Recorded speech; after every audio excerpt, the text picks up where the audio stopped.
Rajiv, today we are moving on to 8.4, that is the topic in life cycle domain, the fourth topic.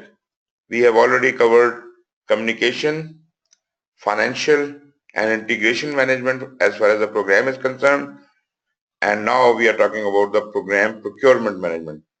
What I intend doing is I hope we can cover procurement, quality and resource today, and if we do that, then we can finish by tomorrow. If we do not do that, then we can have procurement and quality today, resource and risk tomorrow, and then we need one more day for the remaining two areas. But anyways, let's see how we fare.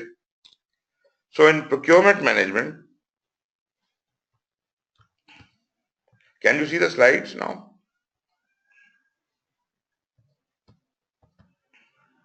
Okay. One of the many tools at the program manager's disposal is the ability to procure products and services to assist in the delivery of program benefits. Now, as far as the procurement itself is concerned, there is not much of rocket science in it. What we already know and understand from project management, it is almost the same thing. Again, I would say it is just, upping the level a bit. We are, increasing the level to the program, and now we are talking about the program benefits being delivered out of the contracts. And as we did mention in the earlier lecture, that we can have components within the program, the whole components could be outsourced. So that exactly is going to be what we are talking about, and this is about the delivery of the program benefits through procurement. Program procurement management addresses the activities necessary to acquire products and services, and naturally when those products or services are required, the benefits will be accrued. Program procurement management addresses specific procurement needs that are unique to managing the overall program and the needs of the constituent projects and components. So it could be outsourcing of a component or outsourcing some work of program which actually is responsible for unifying some benefits which are coming out of the components. So it could be anything which could have been outsourced out of the program. For example, the program manager and the program management team may determine that there is a need to procure the services of a product integrator to best bring together the product outputs of various projects. That is exactly what I was saying. So the thing which is being outsourced is not a component or a project, but it is part of the program, the work of the program, which actually is responsible for putting together the output of the product of each of the projects or the components and converting it into some kind of benefit.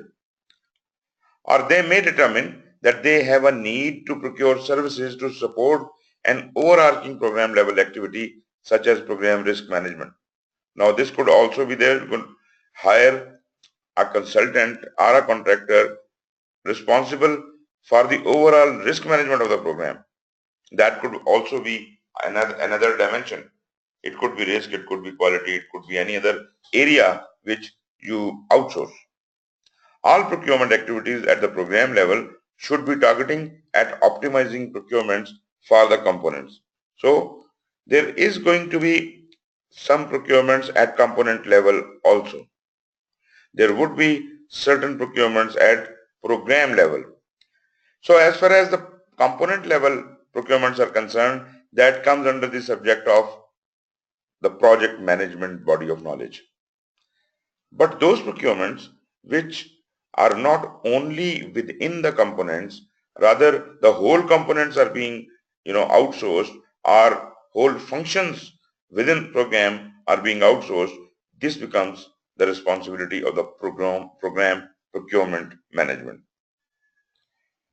So It covers acquisitions, procurements, contract management. These are all specialized disciplines with unique skills and trainings.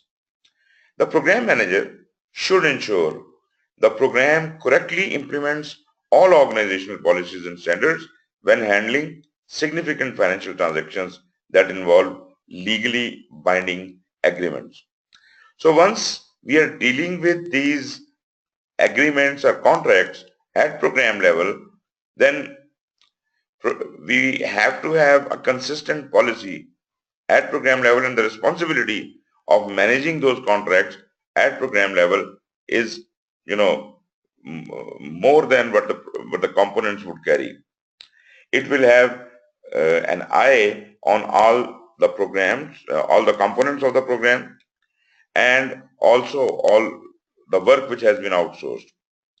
Organizations often have specialized procurement or acquisition departments that work closely with financial and legal departments to ensure all applicable laws, regulations, and statuses are followed. You see, when we are dealing with contracts, probably for small projects, or for that matter, contracts for smaller portions of the project, which is the responsibility within a project or a component, we may not have very strict rules to follow. There might be some outsourcings in which we are, not even having some written document. It is a kind of a verbal agreement. But you see, as the things become more complex, we need to write things down. We need to have formal agreements. And naturally, once we are talking about program level, everything has to be in writing, and it should not only be in writing, but it should be properly supported by the organizational resources. Some organizations who deal with a lot of procurement, they have contract departments, they have procurement departments, they have legal departments. All of these departments work together to ensure that there is no laxity as far as the procurement process is concerned. The contracts are properly managed. They're ensured that all the contracts are properly closed when they are finished. And there is nothing outstanding, no conflicts, no, issues which remain unresolved after the contract. Therefore, at organizational level, we do have these kinds of departments which ensure that contracts are properly handled. Now, naturally, our program is running within an organization, and our organization will have these kind of resources which we'll be using. But at the same time, we do understand that programs also are huge, complicated, long, and we may even have a mechanism within a program.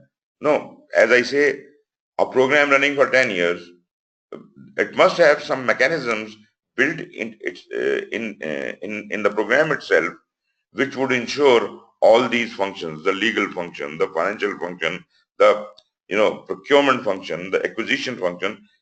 Maybe if program can handle it through a program management office, that is fine. But if you have to have certain activities within the program formulated specifically to deal with these things, and that could be directly inherited from the organizational hierarchy, that is very much needed. So we must have a formalized mechanism of procurement management in program, because programs are inherently complex, long, and they are more uncertain.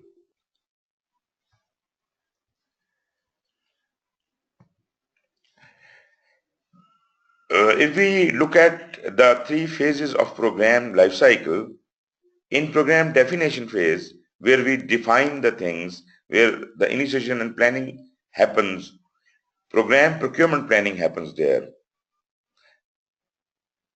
Once we move on to the benefit delivery, which actually equates to the execution and monitoring and control, there we actually conduct those procurements. So program procurement is the process which happens there. And later on, when In monitoring and control, we do the program procurement administration.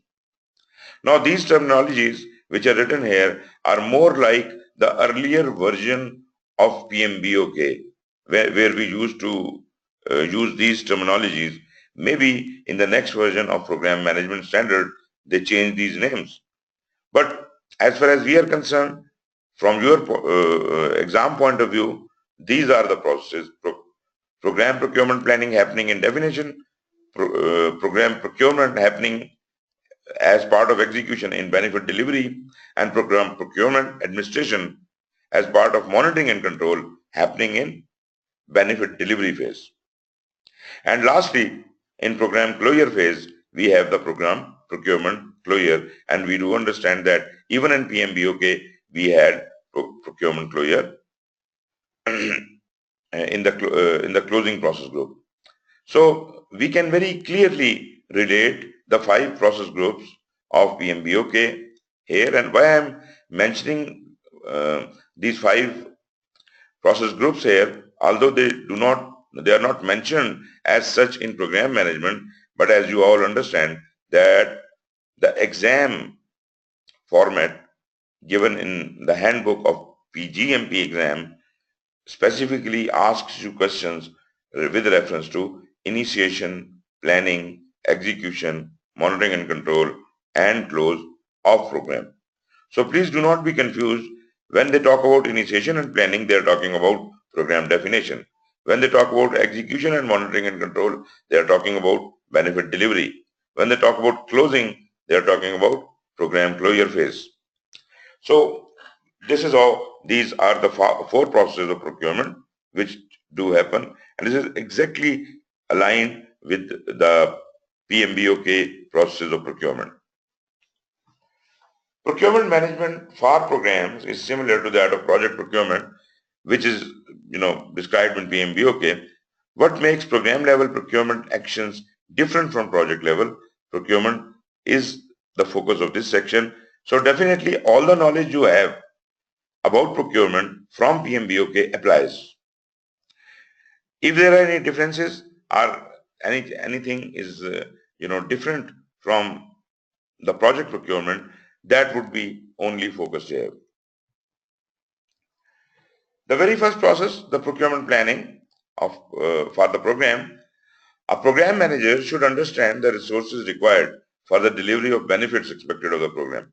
So here we talk about benefit delivery. So program manager is focused about benefit delivery, and for that specific scope, if he needs some procurements to be done, some acquisitions to be done, those would be considered in procurement planning of the program.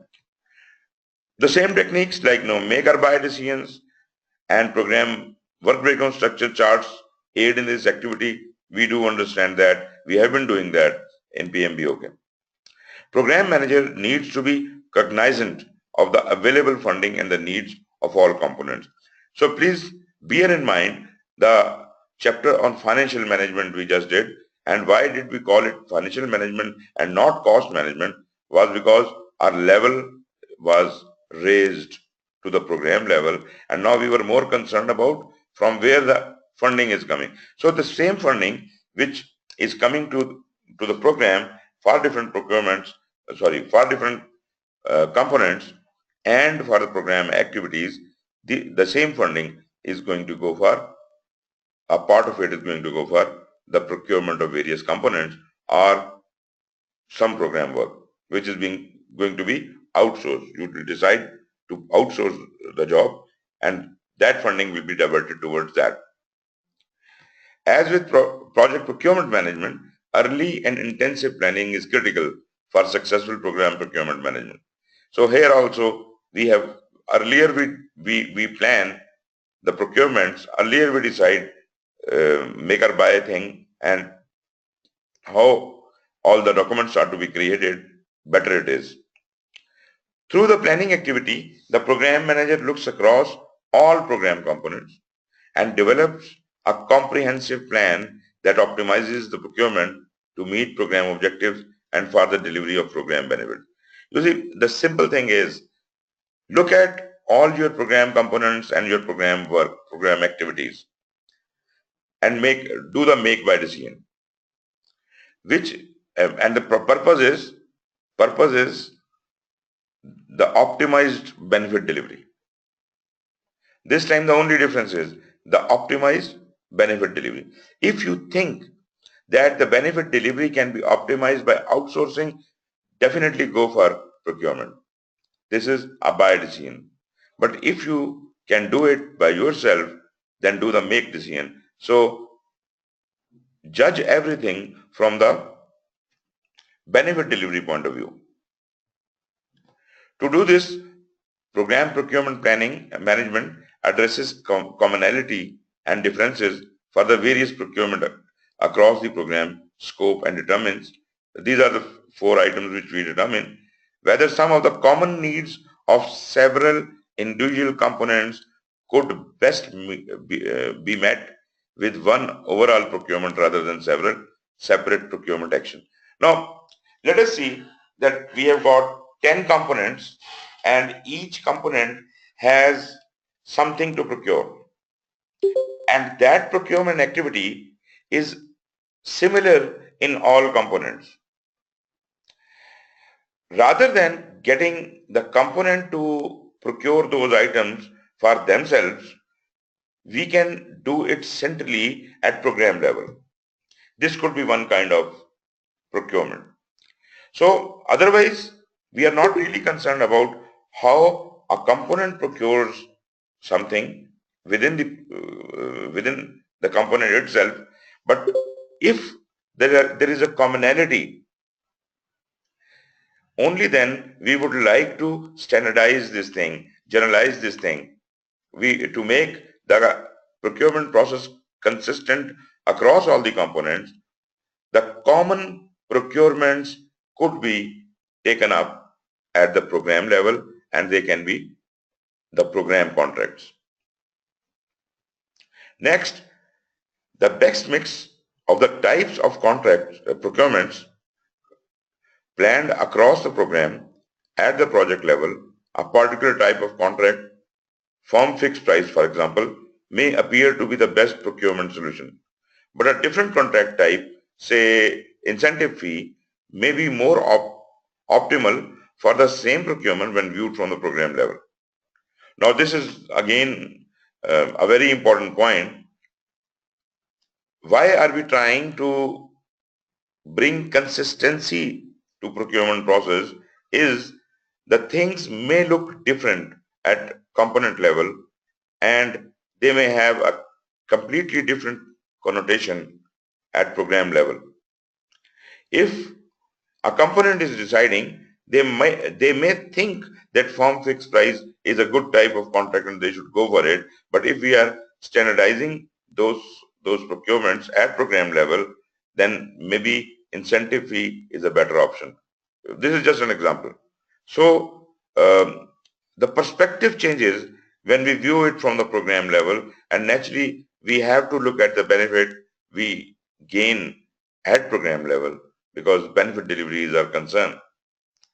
Best program-wide approach to completion, the risks of sole source contracts in one area of program could be balanced with a different risk associated with full and open competition in other areas of the program. You see, one of the reasons of outsourcing is transferring the risk. So you have to balance one area of program to another area from the risk perspective. We have to see what are the risks associated with it. Maybe if you see that a whole component is too specialized and too risky to undertake by ourselves, maybe we decide to outsource the whole component to some subcontractor. The best program-wide approach to balancing specific external regulatory mandates, for example, rather than setting aside a certain percentage of each contract in the program to meet a small business mandate, it may be more optimal to award one complete contract to achieve the same mandate. Now this also happens in large projects or naturally in programs, that rather than giving similar work to a number of contractors in different components, we can rather go for a single contractor dealing with the whole thing. Naturally, it depends upon the capability of that contractor, and if we feel that it is easy for that contractor, it is manageable for that contractor to handle a larger job, then probably it would be much easier at program level to manage fewer contractors, and therefore such like cases we may like to have fewer and bigger contractors. Often the planning stage may conduct an analysis of alternatives. Naturally, when uh, we have decided on a make or buy decision, then we may be offered a number of alternatives. We could go for RFI, request for information, feasibility studies, trade studies, market analysis, and so many other things to determine the best fit of solutions and services to meet the specific needs of the program. So we have to be very, very careful in deciding what we really want to do. So we have to go through all possible alternatives, and ultimately when we are completely satisfied at heart that this is what is to be done, this is how this contract is to be outsourced, only then we will go for preparing the documents for that. Due to the inherent need to optimize the program procurement management and requirements to adhere to all legal and financial obligations, it is essential that all of the personnel responsible for procurement, the project level, work closely together, especially during the planning phase. So we discussed this point already, that if we are, adhering to a single legal and financial, consistency we are trying to bring, and we are, managing the whole program procurement in such a way that there is a consistent policy across the program, then all of the personnel responsible for procurement of the project level work at the component level work, they would be able to work more closely and more consistently, especially when we are in the planning phase like we are now. So once we have done that, we would come up with the program procurement standards, program procurement plan, and the program budget and the financial plan updates. We do have the budget and financial plan prepared in our financial management, so that would be updated in light of the program management plan, procurement management plan, and the standards of procurement would be established in the procurement management plan, program procurement management plan. Next is the actual, execution of the procurement. And what is the actual execution of the procurement? Actually, in planning, we decided what to procure and how to procure and what are the standards. Now what we are going to do is, exactly according to those standards and those guidelines we had created in the program procurement management plan, we are now going to execute, and our execution would be only till the point we award these contracts. So awarding of these contracts would actually happen in execution. And for if you look at it from the program life cycle point of view, then it happens in the benefit delivery phase. Program managers have a host of tools and techniques at their disposal for conducting program procurements, but the key aspect of conducting program level procurement is to set standards for the components. So those standards which we are talking about have been set in the procurement management plan. Now we have to follow them. These standards may come in the form of qualified seller list, pre-negotiated contracts, blanket purchase agreements, and formalized proposal evaluation criteria.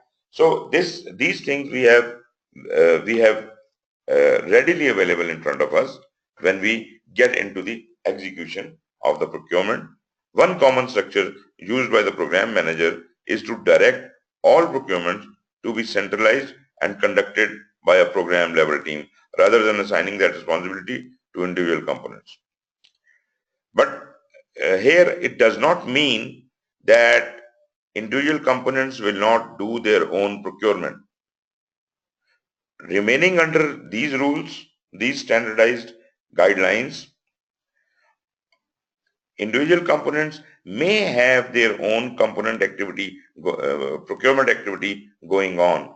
But here we are more concerned about the those procurements which are to be dealt at the program level, as we have described earlier.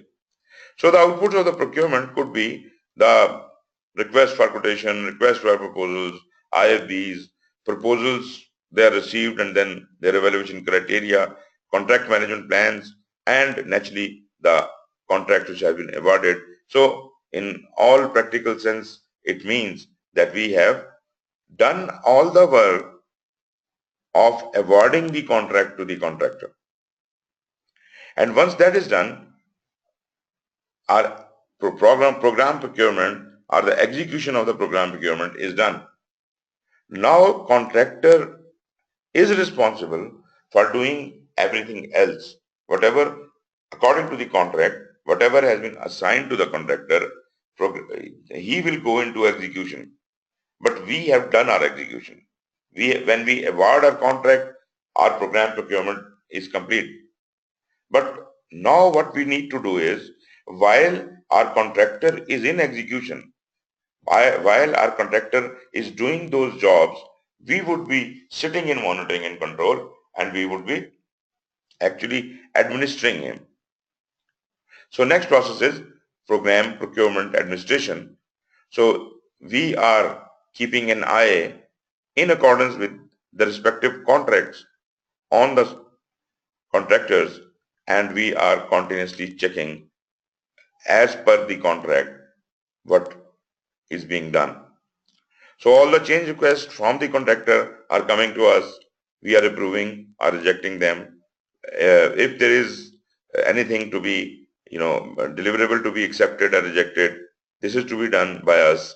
And so we may have a separate contract manager sitting down here, or maybe the program manager is himself doing their job, or maybe we have got somebody assigned in the program management office to deal with all the contracts. But the contractor will be, all the contractors will be dealt with in the monitoring and control, which happens in benefit delivery life phase. So once the program standards are in place and the contracts are awarded, administration and closeout of many of those contracts is transitioned to the components. The details of contract deliverables, requirements, deadlines, costs, and quality are handled at the component level. So components are responsible for dealing with those details at component level. But if it is a program activity which is being outsourced and it is not to deal with any component, then that would be handled by the program staff. The individual managers at the component level report procurement results and closeouts to the program manager. So they are answerable to the program manager. Program manager maintains visibility in the procurement to ensure the program budget is being expended properly to obtain program benefits. It should not happen that we are spending all the funding on the procurement and we are not getting the desired benefits. If that be the case, then it is not optimized. Then there is something wrong going on there. So this is a good way that program manager is being reports are sent to program manager for all procurements happening within the component, and he is looking at it from eagle's view, and he's summing up the whole procurement report. This way he is better equipped to ensure that all the benefit delivery which had to happen through procurement is happening. So the output is performance and earned value reports from the contracts, monthly progress reports, and vendor/contract performance reports, including key performance indicators assigned to contractors. So these are the outputs of the procurement administration. Once this is done, we are done with the benefit cycle as far as the procurement is concerned, and we are left with only one thing, and that will happen in program closure, and that is program procurement closure. Program procurement closure is just to ensure that all the contracts have successfully been completed, they have been properly optimized, and all the deliverables or the benefits have been delivered, and there is nothing outstanding as far as the payment, claims, or record keeping is concerned. All contracts have been thoroughly and properly closed down. So program procurement closure are those activities that formally close out each contract on the program after ensuring that all deliverables have been satisfactorily completed, that all payments have been made, and that there is no outstanding contractual issue. So the outputs are the contract closeout reports, updates to the lessons learned, and the closed contracts. They are to be archived in the organizational process assets. So this was short program procurement, just the same four processes as comparative to your PMBOK. Coming over to quality, this will have exactly the similar kind of behavior. In quality, it actually the same thing as in project, but the level is raised to the program level. It includes the activities of the performing organization that determine program quality policies, objectives, and responsibilities so that the program will be successful. So this we are talking about the quality of the program. But within the program, the components will have their own quality management mechanism, but exactly in the same manner what we did in procurement and we do in many other areas. What we need to do is we need to standardize those items which are common to all projects, and program would take the responsibility of that. Program is also responsible for issuing a quality policy for all its components to follow. Only those issues, only those quality matters which are common and where the consistency is required, program will take on those jobs by itself. So it will provide the policy, it will ensure that all the projects are doing their work as far as the quality management is concerned, and only those issues which relate to the hardcore program activities are those activities, that work which deals with the common quality practices across the components would be dealt by the program quality management. So program quality management as a whole includes the activities of the performing organization that determine program quality policies, objectives, and responsibilities so that the program will be successful. This is what we desire. It implements the quality management system through policies and procedures with continuous improvement activities conducted throughout as appropriate. So again, you have to look at PMBOK to understand project quality management activities, because that is exactly what is happening within our components, and anything beyond that which applies to program management only is going to be discussed in the subsequent slides.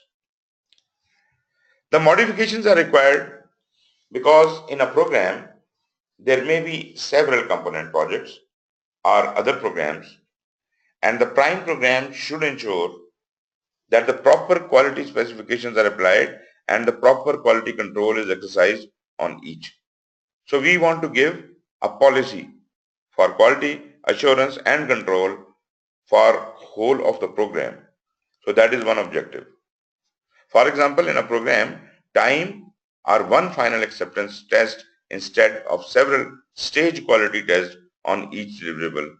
So what we can do is, if there is a mechanism of user acceptance testing, there might be a possibility that every component has its own mechanism, but why should program not provide one single method of user acceptance testing for all the projects to follow?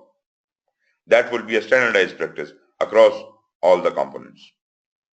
Each component contributes to the program quality. Naturally, each project, when is producing the quality results, the program would be able to produce the quality results. Therefore, quality has to be watched from the program level.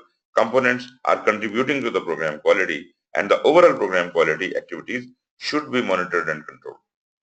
So we are more concerned about the common practices, the major guidelines about the overall quality management of the program to be ensured. There must be some key performance indicators to indicate if the quality is going well, and otherwise the responsibility of quality of a component is with the component. And we just have to observe that standardized practices, the consistency is being followed as per the instructions given by the program quality management plan. There are three activities here. In planning, or you can say program definition, we have quality planning as far as the program is concerned. In benefit delivery, we have quality assurance and quality control. Quality assurance, as you remember, happens in execution. Quality control happens in monitoring and control. But as we understand that execution and monitoring and control is part of benefit delivery phase, therefore both of these items, quality assurance and quality control, are shown under benefit delivery phase. Program quality planning is the first step, that is the first process out of the three in program quality management. So here we set the standards. It identifies the standards that are relevant to the program as a whole and specifies how to satisfy them across the program. Often within a program, there are many differing quality assurance requirements as well as differing test and quality control methods and activities. So we are more concerned about the commonalities and the general rules to be established. So we will establish those rules at program level, and every project or component would set their own rules in their project quality management plans or component quality management plans in compliance with the program quality management plan. And they will report back to the program quality management plan to assure whatever guidelines have been provided, they are being fulfilled. This is what program quality management is going to check, whether the consistent quality is followed across all the components or not.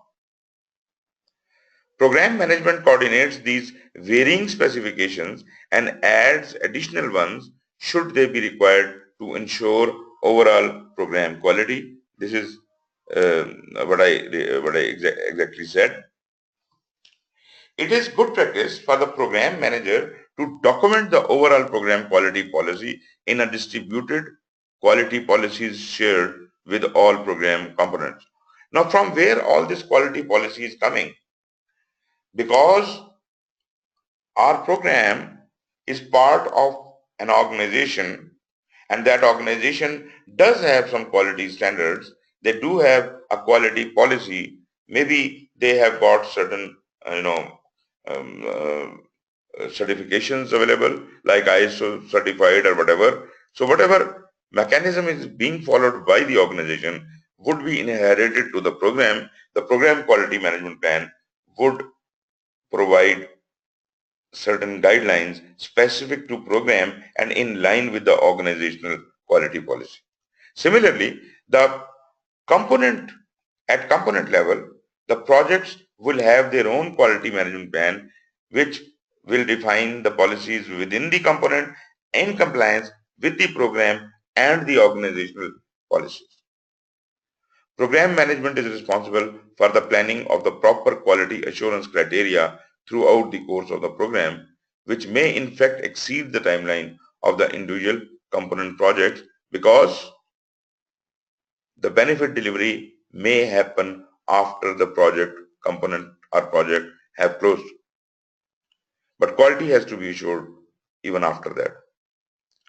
So I hope you do understand, and I don't need to explain that quality assurance is to deal with the processes, not the product or the deliverable. So quality assurance is all about the processes, how well the job is being done. That is quality assurance.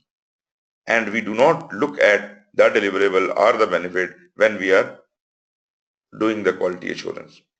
We audit for quality assurance. So program level audits would be designed for the whole program.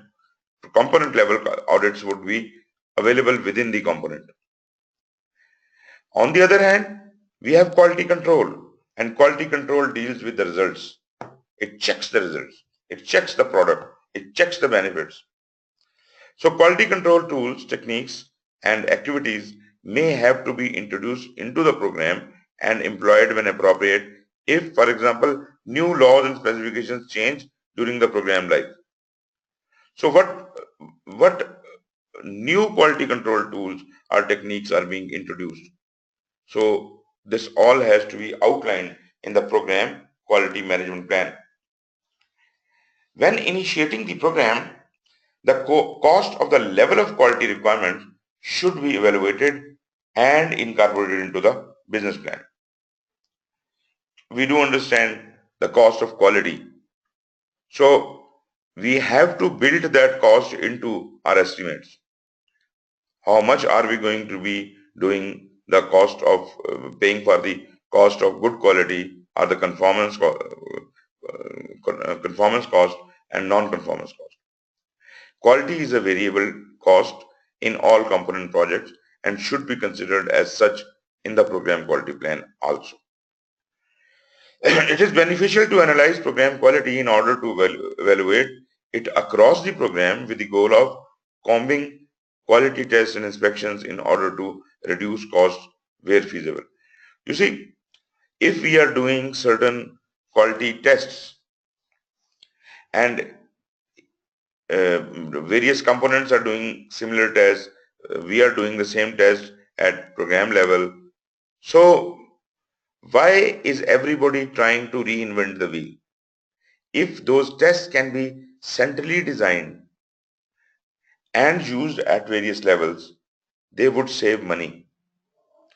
They would also be consistent, and we can also confirm the result of those tests at program level. So such like activities have to be standardized. Often,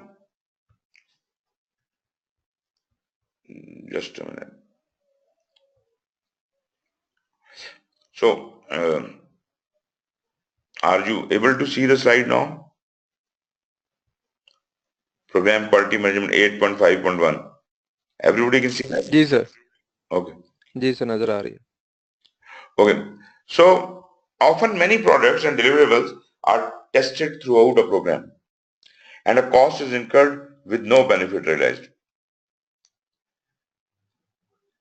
So, you see, when we do the testing, there is a cost involved in it. And even if no benefit is realized, the cost is being spent. And that cost is well spent because that is reducing the chances of poor quality. It should be noted that the output of this activity is a quality management plan. So this program quality planning will result in a quality management plan that will provide us the quality assurance controls that will be placed on the program and the methods of inspection based on the program scope. So quality assurance and quality control, these are the two things would be included in the quality management plan of the program at program level. Quality management should be considered when defining all program management activity as well as for every deliverable and service.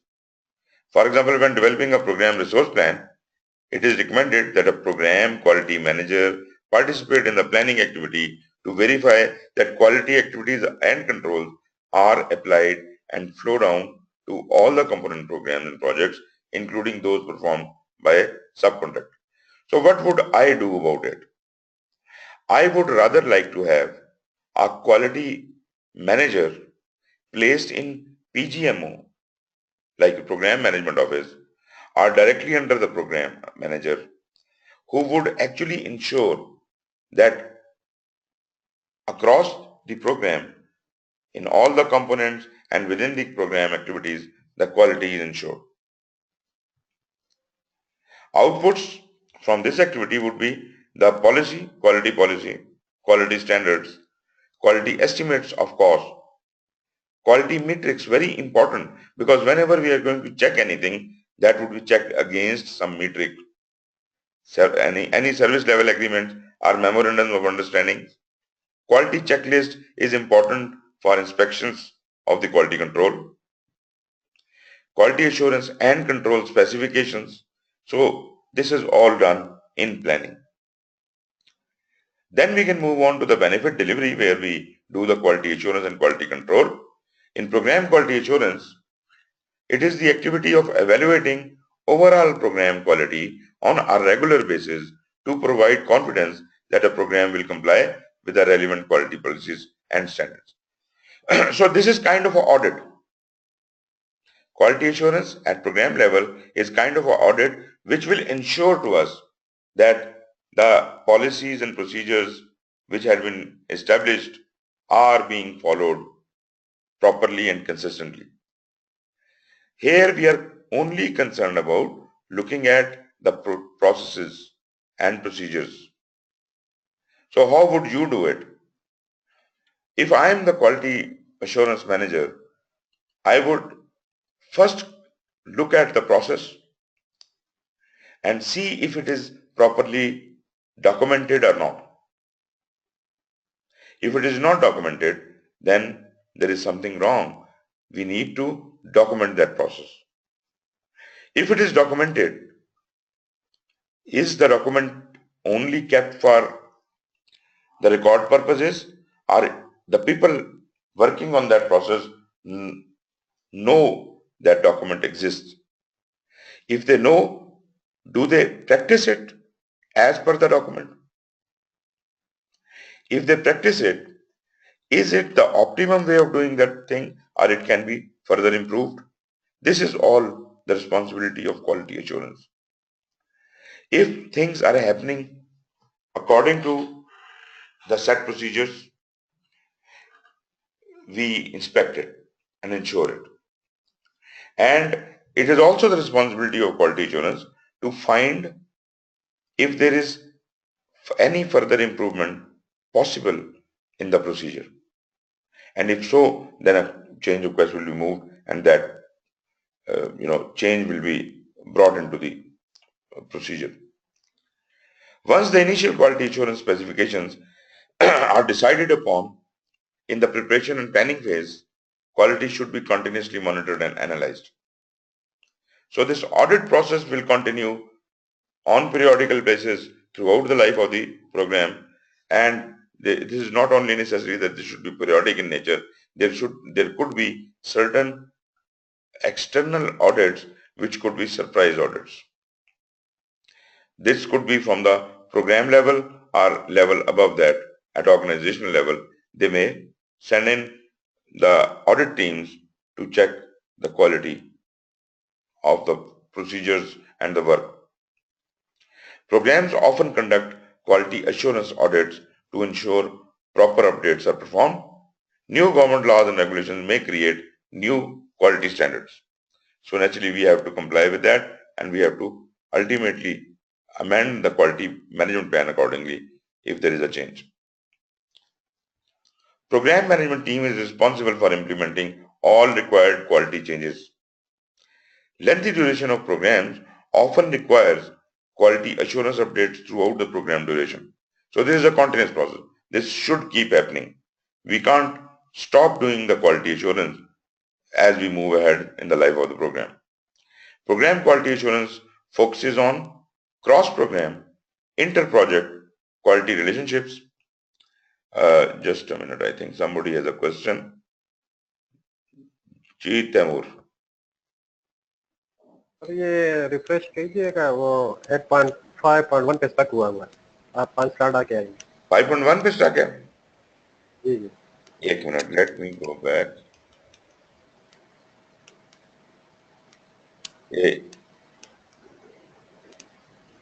इस वक्त आपको क्या नजर आ रहा है? ये programme quality planning है, 8.5.1 है। उसके नीचे क्या वर्ड है? क्योंकि When of initiating the program, the cost of the level of quality requirement should be evaluated and according to business plan. ये स्लाइड नंबर आपको, 129 है चलो। अच्छा ये तो बहुत पीछे फंसे हुए हैं आप। मैं अभी जी अभी जी करता हूँ।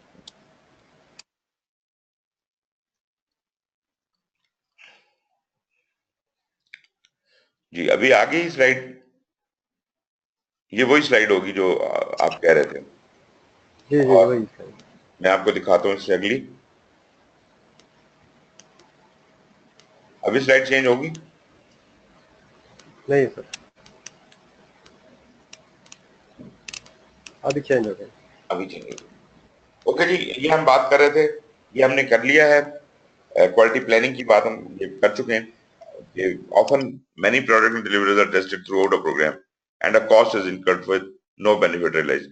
जब आप क्वालिटी प्लानिंग करते हैं, आप जैसे जैसे चीजों को के ऊपर जो पैसे खर्च होते हैं आपके, जरूरी नहीं है कि उससे बेनिफिट भी रियलाइज हो।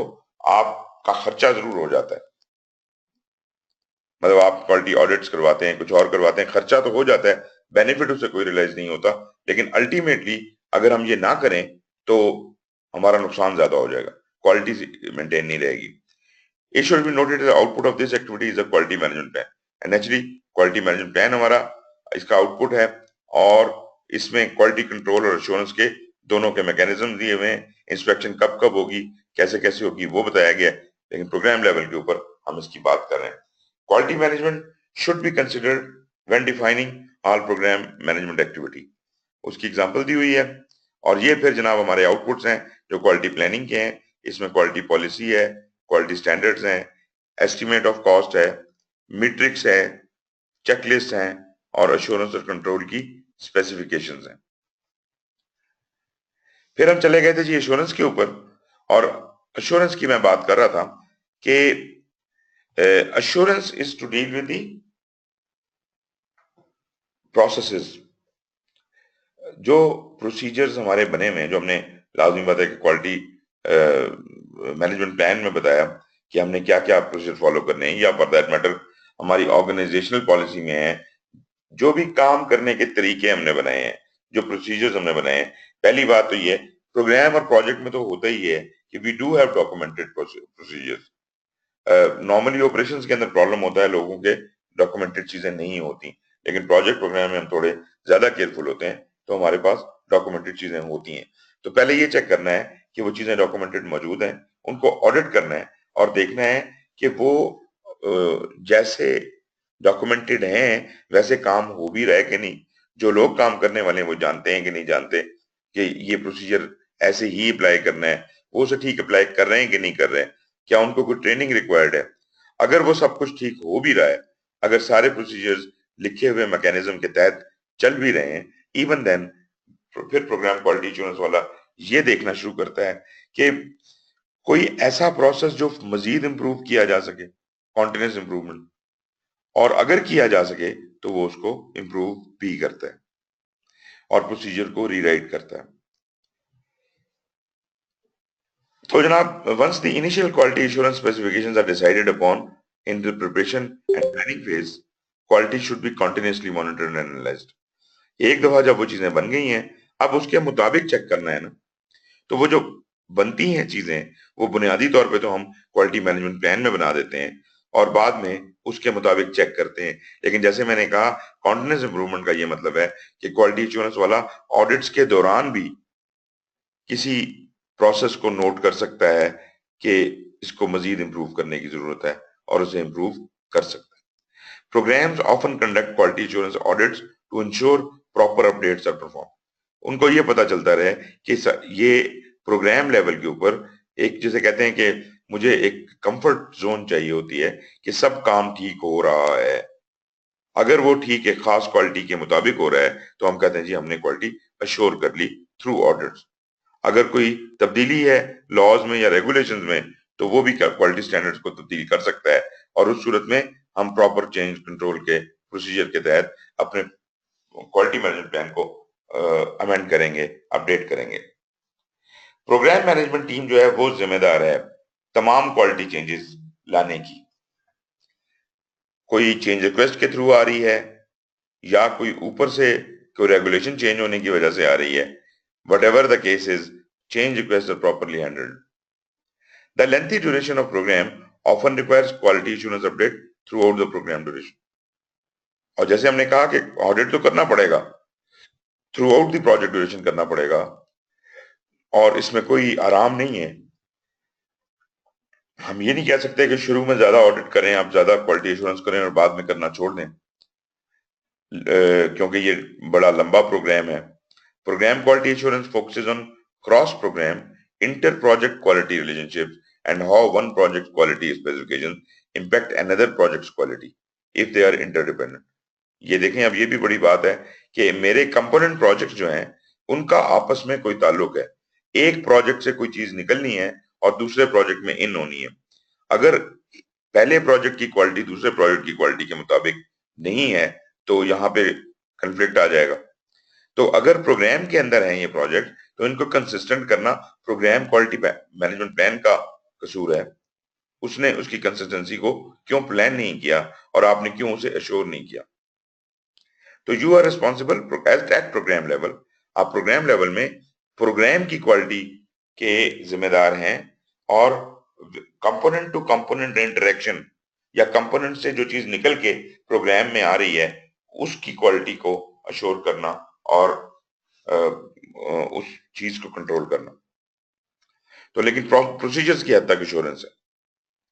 आउटपुट में हमारे पास क्वालिटी एश्योरेंस का ऑडिट फाइंडिंग्स आ जाएंगी,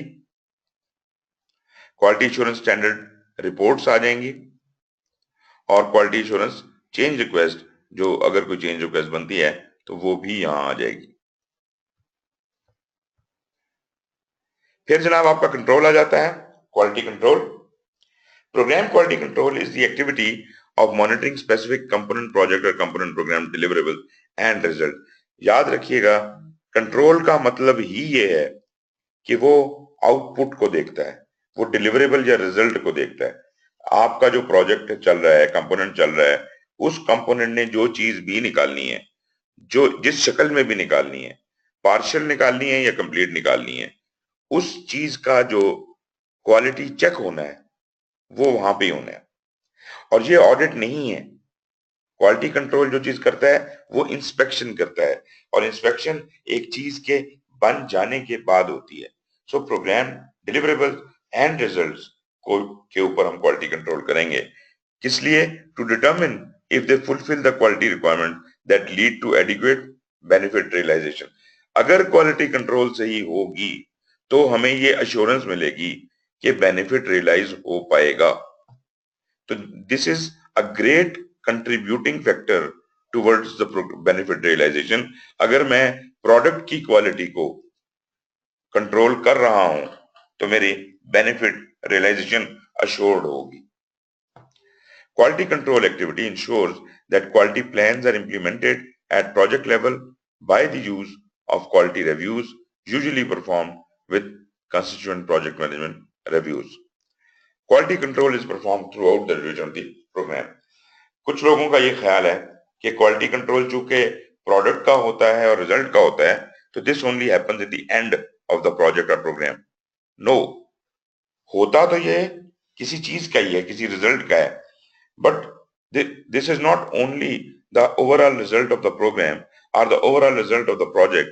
This could be a result of a phase, result of a process, result of a activity. So every activity will have a result or a product coming out of it. So whenever, in whatever shape a product comes out, has to be controlled for quality. उसकी inspection करनी पड़ेगी। हर activity के and पे भी quality control होगा, हर process के and पे भी होगा, हर फेज के एंड पे भी होगा, प्रोजेक्ट के एंड में भी होगा और प्रोग्राम के एंड के ऊपर भी होगा। तो इसका मतलब है कि throughout the life of the program हम क्वालिटी कंट्रोल की इंस्पेक्शंस करते रहेंगे। जिम्मेदारी का फर्क हो सकता है कि जो कंपोनेंट लेवल के क्वालिटी कंट्रोल्स हैं वो कंपोनेंट अपने खुद करेगा और जो कंपोनेंट से चीज निकल के बाहर आ रही है उसकी एश्योरेंस और निकल के बाहर आ रही है, बेनिफिट में कन्वर्ट हो रही है, या वहां से निकल के किसी और प्रोजेक्ट या कंपोनेंट के अंदर जा रही है, तो ये जो पास ऑन हो रही है एक कंपोनेंट से दूसरे कंपोनेंट को चीज, इसका क्वालिटी कंट्रोल चेक प्रोग्राम की जिम्मेदारी में आ जाएगा. So programme is only concern about the things coming out of the components. एक बात. और दूसरी बात, programme provides the consistent policy to projects कि तुम लोग अब खुद काम करो और इन असूलों के मुताबिक करो. एक तो ये उन्हें असूल देता है, क्वालिटी कंट्रोल के भी देगा, तरीके भी देगा, टूल्स भी देगा कि इसके मुताबिक अमल करो. और ये खुद कैसे कंट्रोल करेगा? खुद ऐसे करेगा जब कोई चीज विद इन द प्रोग्राम एक कंपोनेंट से निकल के जब आती है तो फौरन उसका क्वालिटी कंट्रोल करेगा. इससे पेशतर कि वो बेनिफिट की तरफ जा सके या किसी और कंपोनेंट की तरफ जा सके.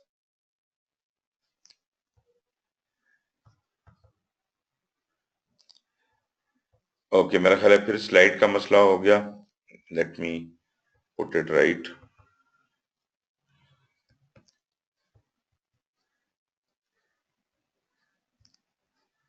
जी मुझे बताइएगा जी, अभी आपको स्लाइड कौन सी नजर आ रही है? 32 नंबर सर, 8.5.32. 5.32. एक minute.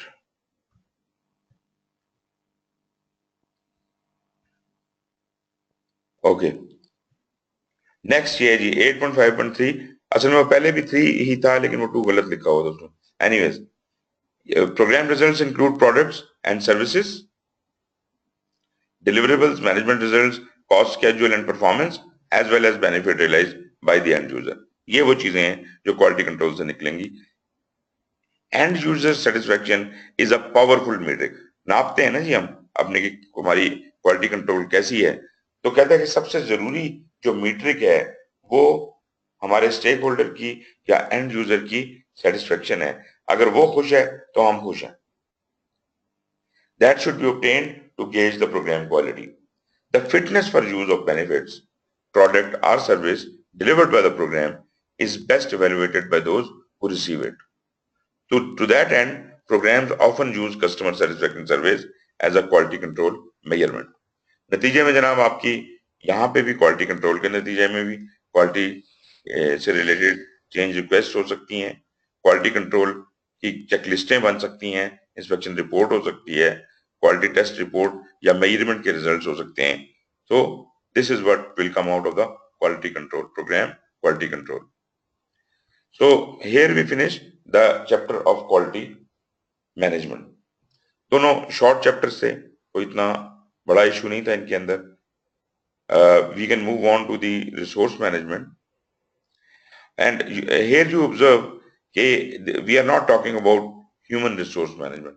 We are talking about resource management when we talk about resources in program. Sir थोड़ा रिफ्रेश कर लीजिए. जी हाँ जी, कोई क्वेश्चंस हैं बताइए, कोई चीज जो आप डिस्कस करना चाह रहे हैं.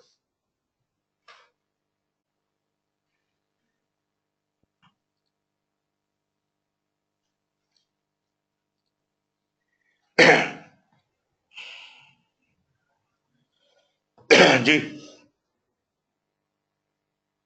जी ठीक है सर. अच्छा जी, रिसोर्स का जो है ये बड़ा छोटा सा और सिंपल सा चैप्टर है. इसमें कोई इतना ज्यादा कुछ नहीं है, ये बल्कि इसको करके हम थोड़ा बहुत रिस्क को भी टच कर सकते हैं. लेकिन अब मेरा ख्याल है कोई नई चीज तो नहीं है, इतनी बहुत कॉम्प्लिकेटेड चीज नहीं है. इसलिए ये चैप्टर जो है छोटे छोटे हैं. तो डोंट बी कंफ्यूज. लेकिन अगर कोई प्रॉब्लम है आपको, कोई ऐसा है कि समझ नहीं आ रही कोई चीज, तो फिर हम इसको रीएड्रेस भी कर सकते हैं. स्लाइड मेरा ख्याल रुकी हुई है कि चल रही है? Do you see the program resource management slide? Resource management की नजर आ रही है sir. Right. So resource management at program level is different than resource management at component level.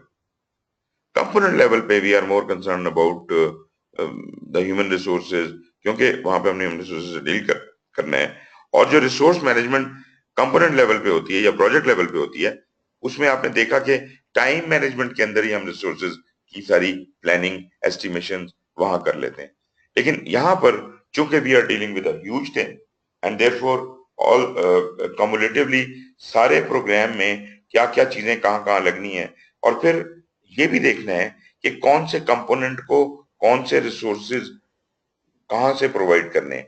तो यूं समझ लीजिए कि प्रोग्राम का अपना एक रिसोर्स पूल होता है जिसमें से वो तमाम प्रोजेक्ट्स को या तमाम कंपोनेंट्स को रिसोर्सेज एलोकेट करता है। उसकी बाकायदा प्लानिंग है कि कब कौन सी चीज किसको देनी है, ईयर मार्क्ड है, स्केड्यूल बना हुआ है, तरीका बना हुआ है। तो resource management at program level is different than resource management at component level. Program manager needs to work within the bounds of uncertainty and balance the needs of the components for which he or she is responsible. अब जब एक से ज्यादा component एक ही चीज मांग रहे होंगे, सवाल पैदा होगा कि मैं ये चीज किसको दूं। उस वक्त फिर वही पोर्टफोलियो वाली बात आ जाती है। उस वक्त ये मैटर नहीं करता कि कौन सा कंपोनेंट ज्यादा शोर मचा रहा है या कौन सा कंपोनेंट क्रिटिकल पाथ के ऊपर है। मेरे लिए सबसे इंपॉर्टेंट चीज ये है कि प्रायोरिटी में प्रोग्राम के हिसाब से प्रोग्राम की प्रायोरिटी में कौन सा प्रोजेक्ट ज्यादा इंपॉर्टेंट है, कौन मतलब जो बेनिफिट डिलीवरी में सबसे ज्यादा हमें जरूरी है, जो ज्यादा बेनिफिट डिलीवरी दे रहा है वही प्रोग्राम के पॉइंट ऑफ व्यू से ज्यादा इंपॉर्टेंट होगा। सो रिसोर्सेज उसकी तरफ प्रायोरिटी में जाएंगे, पहले जाएंगे, और शायद किसी और को हम रिसोर्सेज ना दें या उसको रोक लें। Program resource management ensures all required resources, people, equipment, material, etc., are made available to the project managers as necessary to enable their project to deliver benefit for the program. मकसद हमारी जिंदगी का सिर्फ एक है, एज प्रोग्राम मैनेजर्स हमने करने हैं deliver benefits for the program. वो बेनिफिट्स करने के लिए ही हम रिसोर्स मैनेज कर रहे हैं। तो प्रायोरिटी रिसोर्सेज की नहीं है, हम इसमें कोई ये नहीं कह सकते कि ये रिसोर्स ज्यादा इंपॉर्टेंट है इसलिए मैं उसको दे रहा हूं। नहीं, जो बेनिफिट मेरे लिए ज्यादा इंपॉर्टेंट है, जिसकी डिलीवरी करनी है, वो मेरे लिए इंपॉर्टेंट है और उस कंपोनेंट को दिया जाएगा जहां उस बेनिफिट ने अक्रू होना है। Resources include people, office space, laboratories, data center, other facilities. मतलब यूं कह लीजिए anything and everything which is used in the project program. लोग हैं, चीजें हैं, मशीनें हैं, टूल्स हैं, रॉ मटेरियल्स हैं, सब कुछ, सॉफ्टवेयर, हार्डवेयर, सब कुछ, all of it are resources. और ये सब चीजों का प्रॉपर प्लान करने की जरूरत है। प्रोजेक्ट में जरूरत नहीं थी, प्रोजेक्ट में हमें ये प्रॉब्लम नहीं था। प्रोजेक्ट में हमने एक्टिविटी के हिसाब से रिसोर्सेज कैलकुलेट कर लिए थे, बस रिसोर्स प्लानिंग वहां हो गई थी। इंसान भी वहीं, ह्यूमन भी हमने वहीं कैलकुलेट कर लिए थे। बाद में जो ह्यूमंस हैं उनके लिए हमने खास तौर पे एक एचआर का मैनेजमेंट प्लान बनाया और उसका एक नॉलेज एरिया हमारे पास एग्जिस्ट करता था। यहाँ पे नहीं करता, क्योंकि यहाँ पे हम उन ह्यूमन रिसोर्सेज को डायरेक्टली डील नहीं करें, हम तमाम रिसोर्सेज को एज अ होल डील कर रहे हैं। इसमें ह्यूमन भी आ जाएंगे, लेकिन यहाँ हमने इस रिसोर्स पूल को मैनेज करना है, and this is more important to us. Some resources such as office supplies are consumed by the program and should be managed and expense at the program level. आप organisations में भी देखते हैं ना कि आपके ऑफिस के कुछ कंज्यूमेबल एक्सपेंडिचर्स होते हैं, कागज है, कोई और चीज है, इस तरह की चीजें जो खत्म हो जाती हैं, ये कंज्यूमेबल्स कहलाते हैं। तो ये भी तो रिसोर्सेज हैं और इनकी ये मतलब डिस्ट्रॉयबल हैं या कंज्यूमेबल हैं और ये खत्म हो जाएंगे, इनकी ये एसेट के तौर पे जिंदा नहीं रहेंगे, ये लग जाएंगे, एक्सपेंड हो जाएंगे। Program manager should work to ensure all resources are accounted for and allocated appropriately to all components when needed. याद रखिए कि जब जितना बड़ा सेटअप होगा उतना रिसोर्सेज की मैनेजमेंट ज्यादा केयरफुल करने की जरूरत है, क्योंकि जितना बड़ा लेवल है उतना चीजें इग्नोर होने की सूरत में मिसमैनेज हो जाएंगी। अगर मैं टोटल 4 रिसोर्सेज को कंट्रोल कर रहा हूं और तो मैं उनको जुबानी भी याद रख सकता हूं, कि किसको मैंने कहाँ भेजा हुआ है। लेकिन अगर मैं हजार रिसोर्सेज को रखता हूँ तो एक सिंगल आदमी इसको याद भी नहीं रख सकता। Therefore it has to be properly recorded और उसका पूरा मैकेनिज्म होना पड़ेगा। रिसोर्सेज के हवाले से हमारे पास 3 प्रोसेस हैं। रिसोर्स प्लानिंग डेफिनेशन के अंदर आती है, रिसोर्सों की प्रायोरिटाइजेशन बेनिफिट डिलीवरी में आती है, और इंटरडिपेंडेंसी मैनेजमेंट भी बेनिफिट डिलीवरी में आती है। तो इसका मतलब है कि पहले तो बैठ के हम प्लानिंग के अंदर तफसील से तमाम रिसोर्सेज को प्लान कर लेते हैं, कब कौन सा रिसोर्स कहाँ जाएगा। लाजमी बात है जो अनसर्टेनिटी हमारे पास है, जितनी क्लियर हैं चीजें, उस हद तक ही हम रिसोर्स प्लान कर सकेंगे। और उसके बाद ये रिसोर्स प्लान चेंज रिक्वेस्ट के थ्रू या अदरवाइज अमेंड होता रहेगा। जैसे जैसे हम प्रोग्रेसिव एवोल्यूशन करते जाएंगे, प्रोग्राम की लाइफ में आगे चलते जाएंगे, तो रिसोर्स प्लान अमेंड हो सकता है। लेकिन ये जो रिसोर्सेज हमने प्लान कर लिए हैं, इनको हम फिर प्रायोरिटाइज करेंगे। बेनिफिट डिलीवरी में हम इनको प्रायोरिटाइज करेंगे, और प्रायोरिटाइज करने के बाद अगला स्टेप जो है वो इंटरडिपेंडेंसी मैनेजमेंट आ जाएगा कि किस रिसोर्स की किस कंपोनेंट के साथ या एक दूसरे के ऊपर क्या इंटरडिपेंडेंसी है, उसको मैनेज किया जाएगा। रिसोर्स प्लानिंग के हवाले से, resource planning is the activity of determining which resources are needed, when they are needed, and in what quantities in order to allow the effective execution of all components. मेरा ख्याल है project management में जो जैसे आप लोगों ने सबने पढ़ा हुआ है कि रिसोर्सेज को जब आप कंप्यूट कर लेते हैं, कैलकुलेट कर लेते हैं, तो बात वहां खत्म नहीं हो जाती। इन रिसोर्सेज को जब आप गैन चार्ट बनाने के बाद गैन चार्ट के ऊपर लोड करते हैं, तब पता चलता है कि रिसोर्स कन्फ्लिक्ट्स हैं। उन कन्फ्लिक्ट्स को रिड्यूस किया जाता है, उसके बाद उनको लेवल किया जाता है, ऑप्टिमाइज किया जाता है, क्रिटिकल चेन्स बनाई जाती हैं। ये सब काम दरअसल हम रिसोर्सेज को ऑप्टिमाइज करने के लिए कर रहे थे। प्रोजेक्ट लेवल की बात कर रहा हूं। अब गेम उससे बहुत आगे निकल गई है। Now you are talking about programs, and program में रिसोर्सेज को मैनेज करना इतना क्रिटिकल है कि हमें अलग से एक नॉलेज एरिया देना पड़ गया। रिसोर्स प्लानिंग में हमें एग्जैक्टली पता होना चाहिए कौन सा रिसोर्स कब कहाँ कैसे रिक्वायर्ड है, कितना रिक्वायर्ड है, और याद रहे कि जितना रिक्वायर्ड है that is the optimal size. इससे कम अवेलेबल होगा तो मसला होगा। उसको हम कुछ ना कुछ करेंगे तो सही, गुजारा तो करेंगे, लेकिन ऑप्टिमाइजेशन शायद ना हो। फिर एक रिसोर्स जब एक जगह से फारिग होता है तो उसकी फौरी एम्प्लॉयमेंट किसी और जगह पे होना ऑप्टिमाइजेशन है। अगर वो इधर से फारिग होने के बाद 1.5 महीना खाली बैठा रहता है और फिर कहीं जाके उसकी बारी आती है दोबारा, तो इस रिसोर्स को के ऊपर जो मैं पे कर रहा हूं वो मेरे बजट से ऊपर है। मेरे बजट में ये इस रिसोर्स की ना काम करने की तनख्वाह शामिल नहीं थी। तो ये चीज इसी तरह आप मिसाल के तौर पे जो रॉ मटेरियल्स हैं वो खरीद के डम कर देते हैं वेयर हाउस के अंदर या स्टोर के अंदर, तो वो जो उसकी स्टोरेज कॉस्ट है, बाकी चीजें कॉस्ट हैं, वो आपके ऊपर एक्सपेंस पड़ रहा है। इसका मतलब है कि मुझे जस्ट इन टाइम पे जाना चाहिए, मुझे इस तरह ऐसा तरीके के साथ अपने रिसोर्सेज को इस्तेमाल करना चाहिए कि उनके अंदर से कन्फ्लिक्ट निकल जाए और वो ऑप्टिमल हो जाए। Optimization is the requirement.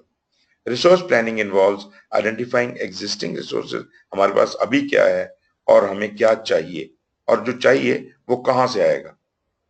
जहां तक ह्यूमन रिसोर्सेज का ताल्लुक है, sum of resources needed to successfully complete each component can be less than the total quantity of resources to complete the programme. क्योंकि इन कंपोनेंट्स, ये जो ह्यूमन रिसोर्सेज हैं, they will have to move around. ये consumable resource तो है कोई नहीं, इसने एक काम करना है, यहां से फारिग होकर शायद दूसरे कंपोनेंट में चला जाएगा, वहां जाके उसका काम करेगा। और यही हम ऑप्टिमाइज करना चाहते हैं कि इसमें हमें कहीं कोई फारिग ना बैठे। सबसे ऑप्टिमाइज तरीके से हम इनको अक्रॉस द प्रोग्राम इन रिसोर्सेज को इस्तेमाल करना चाहते हैं। Program manager analyzes the availability of each resource and understands how it is allocated across components to ensure resource is not overcommitted. एक तो हमने कहा ऑप्टिमाइज करें कहीं, और दूसरा ये भी सोचें कि कहीं एक रिसोर्स को आपने, इसको कहते हैं रिसोर्स कन्फ्लिक्ट तो नहीं हो गया। ओवर कमिट करेंगे जब एक से ज्यादा जगह पे एक ही रिसोर्स को कमिट करेंगे, कन्फ्लिक्ट आ जाएगा ना। इस कन्फ्लिक्ट को रिड्यूस करना पड़ेगा। या फॉर दैट मैटर आप कहते हैं जी इस रिसोर्स को मैंने ओवर टाइम कर दिया, ओवर टाइम कर दिया, 1 दिन कर दिया, 2 दिन कर दिया, पूरी जिंदगी के लिए तो ओवर टाइम नहीं कर सकते ना उसको। तो ओवर कमिट करना भी ज्यादती होगी। तो इसकी भी कोई स्टैंडर्ड में लिखा होगा, रिसोर्स मैनेजमेंट प्लान में लिखा होगा कि किस रिसोर्स को कितना ओवर कमिट किया जा सकता है, और कहां से ज्यादा हो तो वो कंफ्लिक्ट में आ जाता है, और कंफ्लिक्ट को फॉर रिजॉल्व कैसे किया जाएगा। Historical information may be used to determine the types of resources that were required for similar projects and programs. तो हमारा जो lessons learned पढ़े हुए हैं, पुराने historical information पढ़ा है, वो हमारे लिए बहुत यूजफुल साबित हो सकती है। एनालॉगस एस्टिमेटिंग जैसे हम करते थे, तो उस तरीके के साथ हम एनालॉजी क्रिएट कर सकते हैं, पहले क्या होता आया है और अब हमें क्या करना चाहिए। अच्छा जी, अगर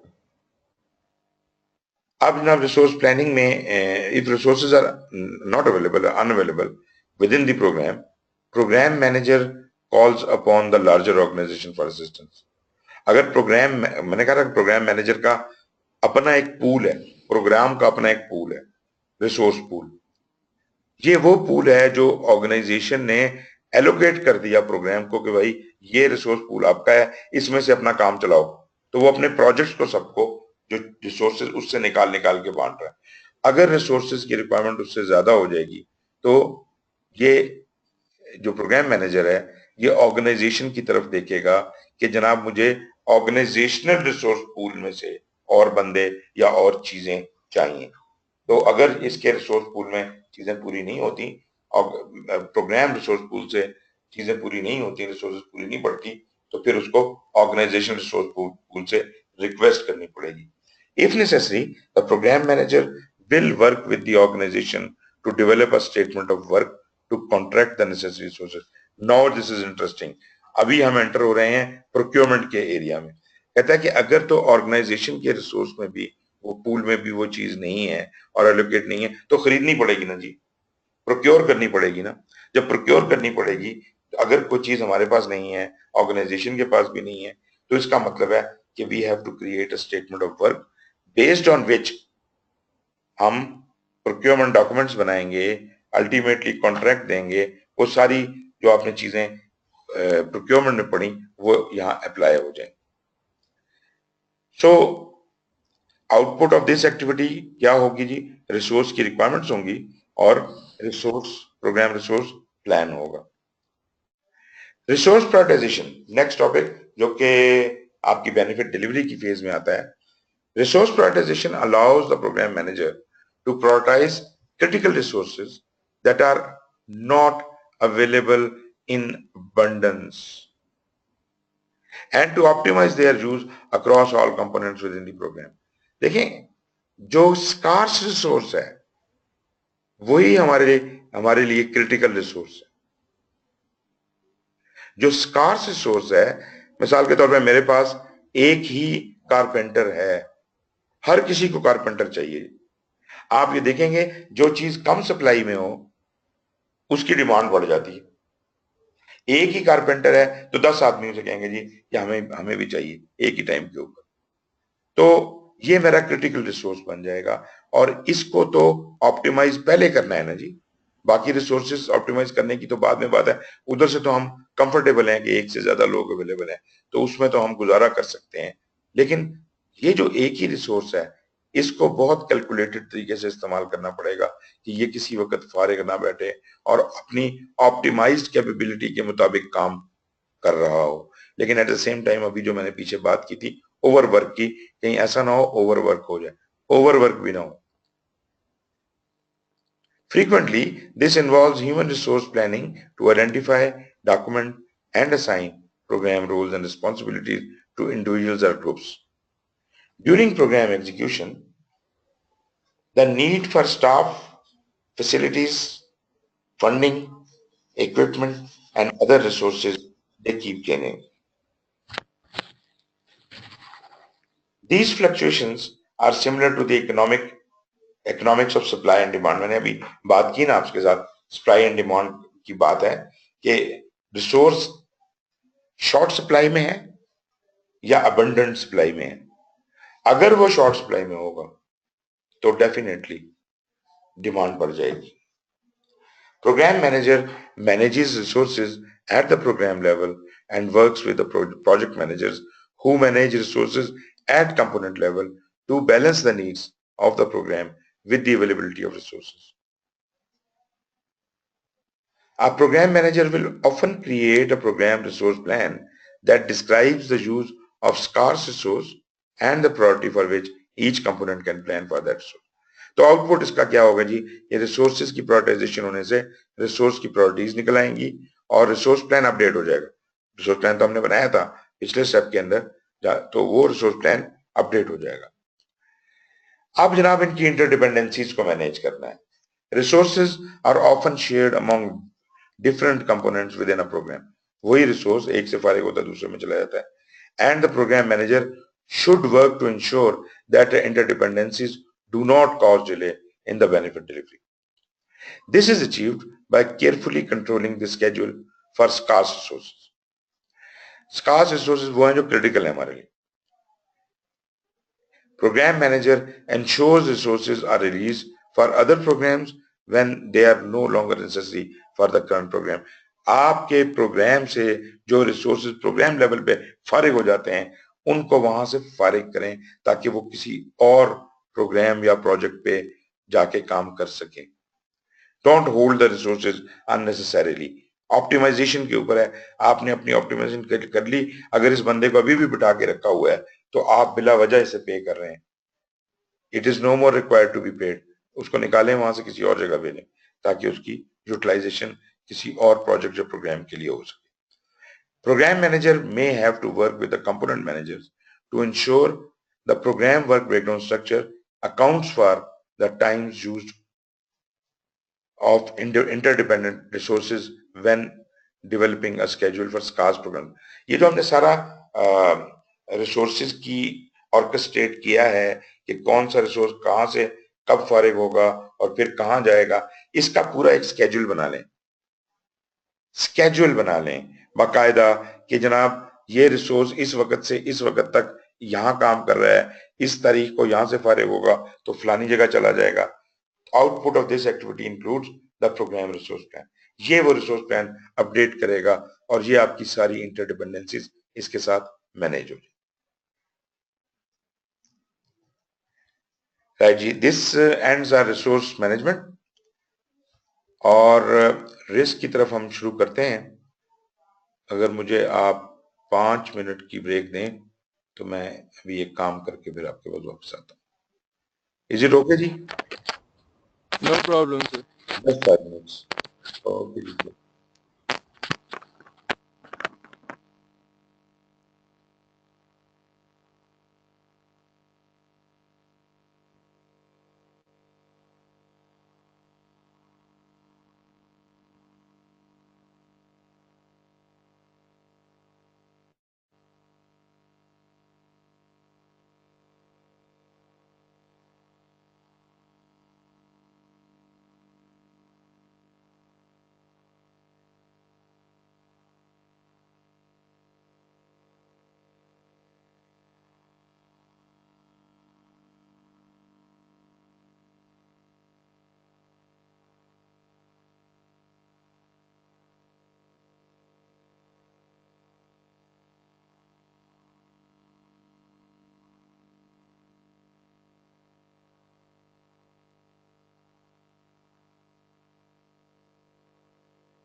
जी जनाब, आई एम बैक. अच्छा जी, स्पीड तो आज ठीक ठाक जा रही है और तो आज ही ना खत्म हो जाए सारा. नहीं खत्म नहीं होता. रिस्क वाला चैप्टर जरा लंबा है और बाकी जी जो सर। दो हैं स्केड्यूलर स्कोप वो तो बहुत छोटे छोटे से हैं। तो रिस्क हम तकरीबन आधा कर लेते हैं और अगर हमें आखिर में टाइम मिला तो एक अपेंडिक्स है वो मैं आपको दिखाना चाहूंगा पीएमबी प्रोग्राम मैनेजमेंट के स्टैंडर्ड में, उसको थोड़ा बहुत अगर डिस्कस करना है तो वो कर लेंगे। लेकिन ये है कि रिस्क हमें जरूर शुरू कर देना चाहिए यार। असल में देर इज नथिंग डिफरेंट। आप ये देख लें जितने भी नॉलेज एरियाज की हम बात करते आ रहे हैं ऑलमोस्ट वही प्रोसेसेस हैं जो प्रोजेक्ट मैनेजमेंट के, almost with a little difference. तो या इंटीग्रेशन आपका मेजर डिफरेंस है, फाइनेंस में मेजर डिफरेंस है और कहीं पर भी नहीं है। बाकी सब तकरीबन ऑलमोस्ट वही चीजें हैं जो प्रोजेक्ट में होती थी। तो रिस्क में भी वही सूरत हाल है, रिस्क भी उसी तरह है जैसे प्रोजेक्ट का होता था। तो इंशाल्लाह वो बस आप मुझे ये तसल्ली दे दें कि आपको समझ आ रहा है कि नहीं आ रहा, क्योंकि मैं ये एज्यूम कर रहा हूं कि आपको ये चीजें जो प्रोजेक्ट मैनेजमेंट वाली हैं वो तो आती हैं ना। जी सर। तो अगर कहीं वो कोई प्रॉब्लम हो तो आप मतलब मुझे बताएं ताकि हम उसको मजीद डिस्कस कर लें। उससे जरा ये है कि मेमोरी में रह जाती है चीज कि हमने ये चीज की थी और डिस्कस की। सर एग्जैक्टली ये तो नहीं कह सकते कि समझ आ रहा है, हाँ लग रहा है कि समझ आ रहा है, अब जब पढ़ने बैठेंगे तब शायद हो सकता है ना लगे। नहीं, बात ये ना जी कि सिर्फ थोड़ा सा डिफरेंस है जो मुख्तलिफ है प्रोजेक्ट से। प्रोजेक्ट वाली बातें अगर तो आपने प्रैक्टिस में हैं और पढ़ी हुई हैं और याद हैं तो वो पीएमबीओ के से ही पढ़नी है। उनके ऑन टॉप ऑफ दैट ये चंद बातें जो बेनिफिट डिलीवरी की, कंपोनेंट के पॉइंट ऑफ व्यू की, मतलब आप यूं समझिए कि आपने उसी नॉलेज के ऊपर ये मजीद एक मुलम्मा चढ़ा दिया बेनिफिट डिलीवरी का और कंपोनेंट्स का। तो ये कुछ सेलियंट्स हैं, अगर वो समझ आ जाते हैं तो everything is okay.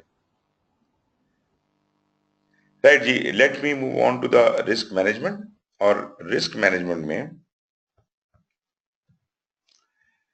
Programme risk, अब पहले हम प्रोजेक्ट रिस्क पढ़ते आए हैं। प्रोग्राम रिस्क जो है उसी तरह जैसे प्रोजेक्ट रिस्क होता है, ये भी रिस्क एक इवेंट है या एक सीरीज ऑफ इवेंट है या एक कंडीशन है जो कि अगर अकर कर जाए तो वो प्रोग्राम की सक्सेस को अफेक्ट कर सकती है।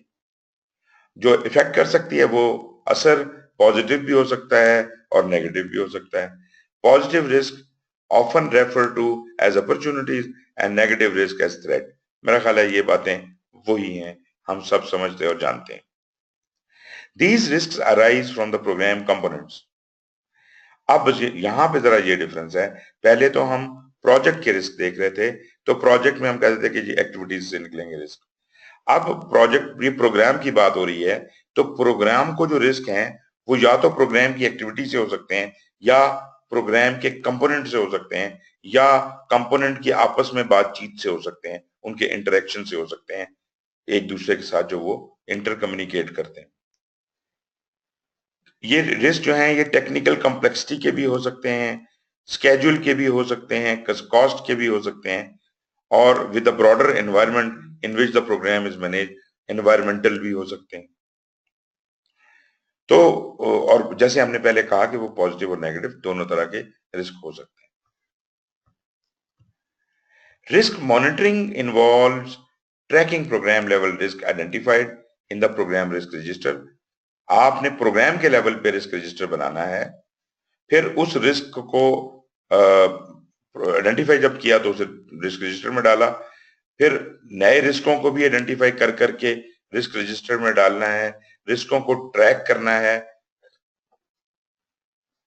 और जैसे जैसे हम आगे बढ़ते जाएंगे उसके स्टेटसेस को अपडेट भी करते रहना है। जो अनरिजॉल्व कंपोनेंट लेवल रिस्क हैं और वो रेजोल्यूशन डिमांड करते हैं, उनको भी डील करना है आपने। Required actions may include determining if new risks have developed, current risks have changed, risks have been triggered, risk responses are in place where necessary and are effective, and program assumptions are still valid. अब ये एक paragraph में बहुत सारी बातें इसने कर दी हैं, पूरी रिस्क की समराइजेशन उसने कर दी है। देखें जी, रिस्क कहाँ होता है? जहां अनसर्टेनिटी हो, और अनसर्टेनिटी का मतलब है कि मुझे एक बात का फैसला करने के लिए, एक बात डिसाइड करने के लिए जो डेटा चाहिए वो मिसिंग है, सारा नहीं है. Some of it is missing. When some of it is missing, there is some uncertainty about that data. And if I don't know what will happen or what that data is, and still I want to proceed ahead, तो मैं वहां पे assumption ले लूंगा. मैं कहूंगा अच्छा चलो ये मिल नहीं रहा, तो let us suppose x is equal to 2.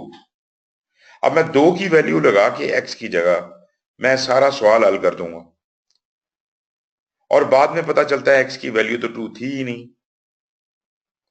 तो ये मैंने क्या किया कि मैंने अब एक मेक शिफ्ट अरेंजमेंट किया, और अब इस रिस्क को मुझे वॉच करना पड़ेगा, देखना पड़ेगा कि रिस्क की वैल्यू चेंज तो नहीं हो गई, बढ़ या घट तो नहीं गया, रिस्क अक्कर हुआ कि नहीं हुआ, ट्रिगर हुआ भी है कि नहीं हुआ है, और नए रिस्क जो हैं उनको भी आइडेंटिफाई करना है.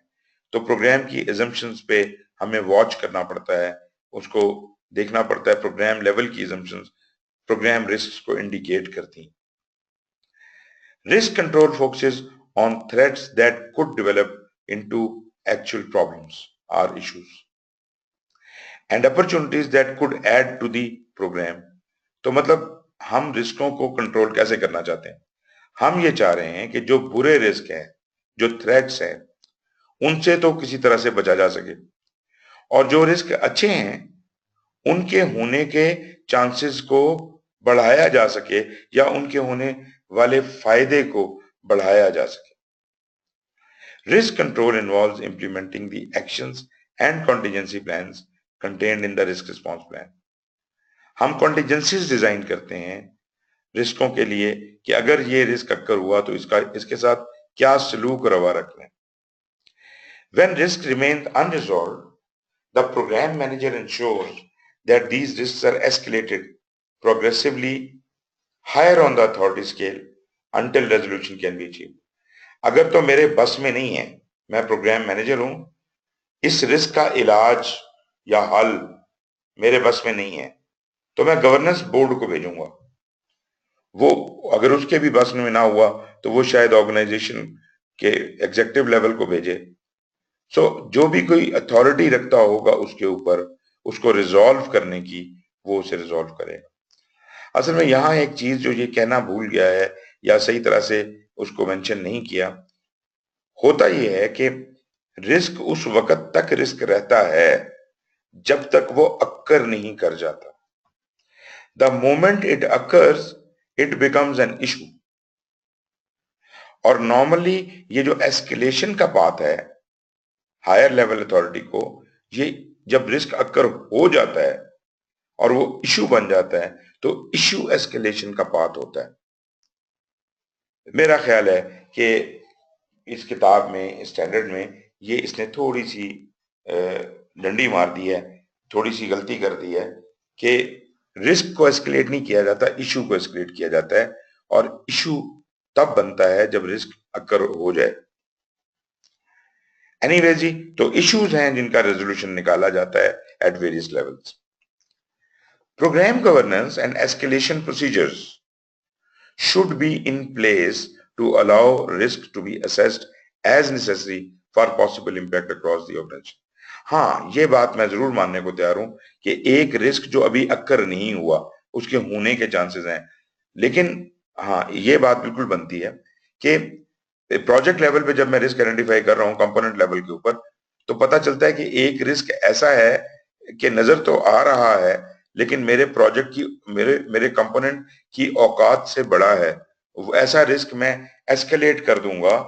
अभी ये इशू नहीं बना, इसको मैं एस्केलेट कर दूंगा प्रोग्राम लेवल पे कि जनाब ये प्रोग्राम लेवल का रिस्क लगता है, हमारा तो नहीं है, ये हमारी तो औकात से भी बहुत बड़ा रिस्क है. प्रोग्राम लेवल उसको देखता है, अगर उसका रिस्क है तो वो नोट कर लेता है, अगर उससे भी बड़ा ऑर्गेनाइजेशनल रिस्क है तो वो फिर गवर्नेंस को भेज देता है और वो इस रिस्क को ऊपर कर लेता है. यहां ये बात जरूर समझ आती है कि रिस्कों की आइडेंटिफिकेशन के दौरान, क्योंकि लेवल्स एग्जिस्ट करते हैं डिफरेंट हायरार्कीज के, तो रिस्क्स को ऊपर एस्केलेट इस वजह से किया जा सकता है. Program risk situations, plans, and the status and effectiveness of ongoing or completed risk responses should be included in program reviews. All modifications resulting from reviews and other changes in risks should be entered in the risk response plan. Risk बदलेगा, अगर risk बदलेगा, उसका असर बदलेगा, तो उसकी response भी बदलेगी। तो जो रिस्क रिस्पॉन्स प्लान आप बनाएंगे वो भी अमेंडमेंट मांगता है जैसे जैसे कोई चेंजेस अक्कर होती हैं रिस्क के अंदर। रिस्क मैनेजमेंट के हवाले से प्रोग्राम में हमारे पास 5 प्रोसेस हैं। प्लानिंग में सिर्फ रिस्क मैनेजमेंट प्लान है, मतलब प्लानिंग से मेरी मुराद है डेफिनेशन फेज में, और बेनिफिट डिलीवरी में आइडेंटिफिकेशन है, रिस्क एनालिसिस है, रिस्पांस प्लानिंग है और मॉनिटरिंग एंड कंट्रोल है। वही चीजें हैं जो प्रोजेक्ट मैनेजमेंट में भी थी, एक्सेप्ट फॉर द फैक्ट कि वो जो क्वालिटेटिव एनालिसिस और क्वांटिटेटिव एनालिसिस प्रोजेक्ट में अलग-अलग होता था, इसने उसको एक ही एनालिसिस में डाल दिया। ये पहले 3 जो बेनिफिट डिलीवरी के अंदर प्रोसेस हैं, ये इनका ताल्लुक एग्जीक्यूशन से, इनका ताल्लुक प्लानिंग से है। और ये एग्जीक्यूशन में क्यों शो हो रहे हैं? बेनिफिट डिलीवरी तो एग्जीक्यूशन है, क्यों शो हो रहे हैं? क्योंकि कंपोनेंट्स की बेनिफिट डिलीवरी वहां से शुरू होती है। तो कंपोनेंट तो प्लान वहां से होना शुरू होंगे और कंपोनेंट्स अपने रिस्क को आइडेंटिफाई करेंगे, एनालाइज करेंगे, रिस्पॉन्स बनाएंगे और एस्केलेट करेंगे प्रोग्राम की तरफ रिस्क। तब प्रोग्राम रिस्क आइडेंटिफाई करेगा अपने। Naturally the process of identification of risk might have already started in planning, but this will be completed here in benefit delivery, और इसकी रिस्पॉन्सेस भी हम यहाँ बना रहे हैं। और मॉनिटरिंग एंड कंट्रोल में हम इसका मतलब बेनिफिट डिलीवरी के अंदर ही हम रिस्कों को मॉनिटर एंड कंट्रोल कर रहे हैं। Although these activities are presented as discrete elements with well-defined interfaces in practice, they may overlap and interact in ways not detailed here. यही बात, यही फिक्रा आपको PMBOK में भी लिखा हुआ मिलेगा। वो कहता है कि ये देखने में तो अलग अलग एक्टिविटीज लग रही हैं, लेकिन करने में शायद एक ही आदमी करता हो और इकट्ठी एक्टिविटीज को इनको सबको कर लेता हो, लेकिन ये एक्टिविटीज एक दूसरे के साथ ओवरलैप तो कर सकती हैं, लेकिन ये जरूर याद रखें कि हर एक्टिविटी को करने के, यानी ये जो प्रोसेस हैं, हर प्रोसेस को करने के जो टूल्स एंड टेक्निक्स हैं वो अलग अलग हो सकते हैं। तो आप जब रिस्क आइडेंटिफाई कर रहे हो तो उस वक्त कम से कम जहन में रखें कि रिस्क आइडेंटिफिकेशन के टूल्स को फोकस करना है। तो जिस किस्म के आप डील कर रहे हैं रिस्क के साथ, उस तरह का इंतजाम रखें। These activities and processes interact with program management, supporting processes and activities throughout the duration of the program and with activities and processes at the component level, जैसा कि PMBOK में भी दिया गया। Planning risk management की identifies how to approach and conduct risk management activities for a program by considering its components. Risk management plan is the output of this activity, which defines the approach to be used for managing risk. याद रखिएगा, management plan हमेशा आइंदा आने वाली इस knowledge area की सारी processes को कैसे करना है उनके बारे में गाइडलाइन प्रोवाइड करता है। तो रिस्क मैनेजमेंट प्लान में वो तमाम गाइडलाइन मौजूद है जो रिस्क आइडेंटिफाई करने के लिए, एनालाइज करने के लिए, रिस्पॉन्स बनाने के लिए या मॉनिटरिंग एंड कंट्रोल करने के लिए रिक्वायर्ड है। वो सब टूल्स एंड टेक्निक्स यहाँ पे बता दिए जाते हैं। लेकिन याद रहे कि इस वक्त हमें रिस्कों की आइडेंटिफिकेशन नहीं होती, ये नहीं पता होता रिस्क होगा क्या, ये तो आइडेंटिफिकेशन के वक्त ही पता चलेगा। लेकिन प्लानिंग में हम ये बताते हैं कि रिस्क आइडेंटिफाई करने का तरीका क्या होगा, रिस्क आइडेंटिफाई करने के लिए क्या क्या कुछ करना पड़ेगा, अगर ऐसा हो गया तो क्या करेंगे, अगर वैसा हो गया तो क्या करेंगे। तो ये हिदायत सारी रिस्क मैनेजमेंट प्लान के अंदर इंक्लूडेड है। Planning risk management activities ensures that the level, type and visibility of risk management are appropriate for the risk and importance of the program to the organization. हम जिस risk को highlight कर रहे हैं, जिस रिस्क को, उसको एक तो कैटेगराइजेशन करें, बताएं कितना बड़ा रिस्क है, लेवल क्या है, टाइप क्या है, उसकी विजिबिलिटी क्या है, और उसकी प्रोग्राम के हवाले से इंपॉर्टेंस क्या है, क्योंकि यही वो इंपॉर्टेंस है जो एक रिस्क को प्रोग्राम का रिस्क बनाती है, एक रिस्क को कंपोनेंट का रिस्क बनाती है, एक रिस्क को ऑर्गेनाइजेशन का रिस्क बनाती है। इसी को हम एस्केलेट करने की बात कर रहे थे कि अगर एक रिस्क नजर आता है लेकिन वो प्रोजेक्ट की औकात से बड़ा है। मिसाल के तौर पे हम कहते हैं कि जी आपने एक स्कूल बनाना है, स्कूल बनाना है तो रिस्क है जी जल्जला आ जाएगा। भाई जल्जले का आ जाना स्कूल के बनाने से के ऊपर इम्पैक्ट तो हो सकता है, लेकिन स्कूल अपने अंदर इतने कंटीजेंसी रिजर्व्स नहीं रख सकता कि जल्जले को या तो रोका जा सके या उसके असर को कम किया जा सके। छोटी मोटी प्रोटेक्शन रख सकते हैं कि स्कूल की कंस्ट्रक्शन में क्या कहते हैं अर्थक्वेक प्रूफिंग का कोई सिस्टम किया जाए, लेकिन वो कोई यकीनी तरीका तो नहीं है। जब जमीन ही फट जाएगी तो पूरा स्कूल जमीन में धंस जाएगा। तो इसका मतलब ये हुआ कि ऐसे रिस्क जो हमारी औकात से बड़े होंगे, हम उसको अपने से ऊपर के लेवल को एस्केलेट कर देंगे, वो उसको कंसिडर करेगा, अगर उसके लेवल का हुआ तो रखेगा, नहीं तो उससे भी ऊपर एस्केलेट कर देगा। तो इस तरह आपका प्रोजेक्ट से प्रोग्राम और प्रोग्राम से ऊपर रिस्क जाते हैं। और आइडेंटिफिकेशन की बात कर रहा हूं कि बिल्कुल लोएस्ट लेवल से अगर ऊपर के लेवल से कहीं आइडेंटिफिकेशन होती है तो वो तो लाजमी बात है कि एग्रीगेट लेवल या हाई लेवल पे रिस्क देख रहे हैं।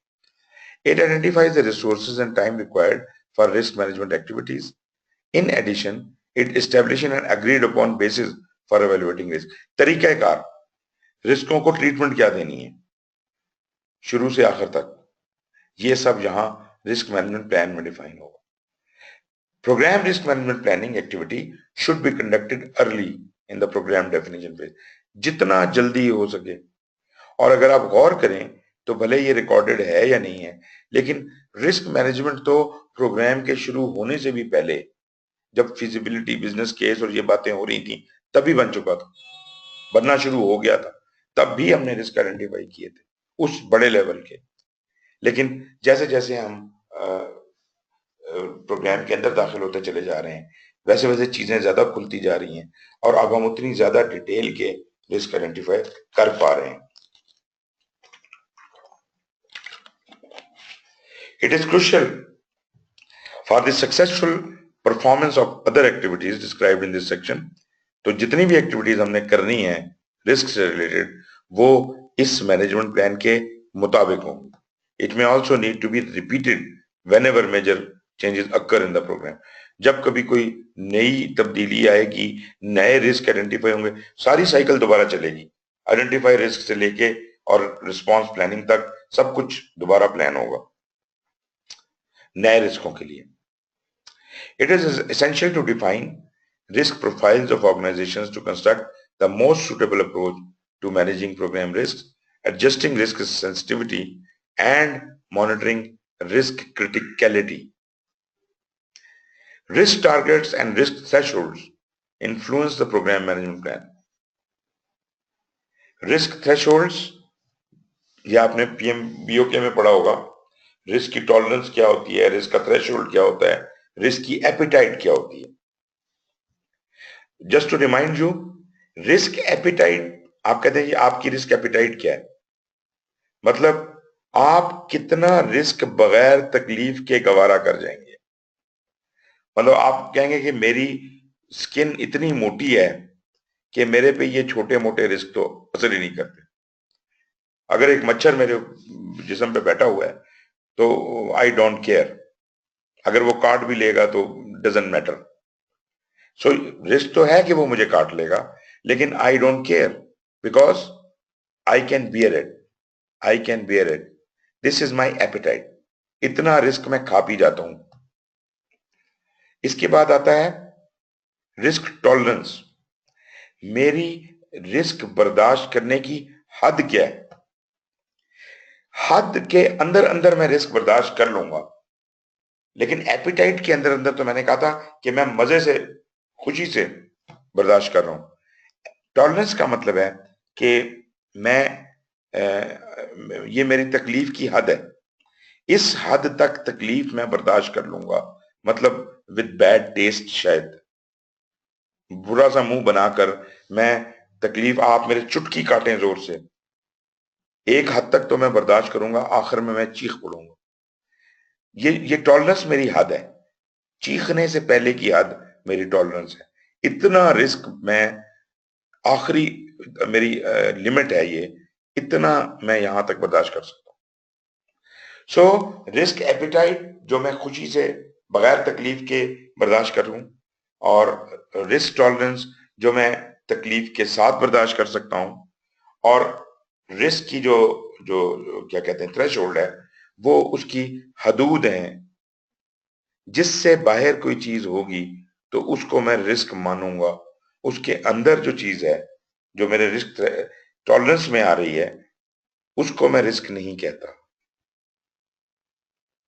हाँ, अलबत्ता अगर मेरा थ्रेशोल्ड कम हो जाए, मेरी टॉलरेंस कम हो जाए, तो शायद वो चीजें रिस्क बन जाएंगी जो पहले नहीं थी।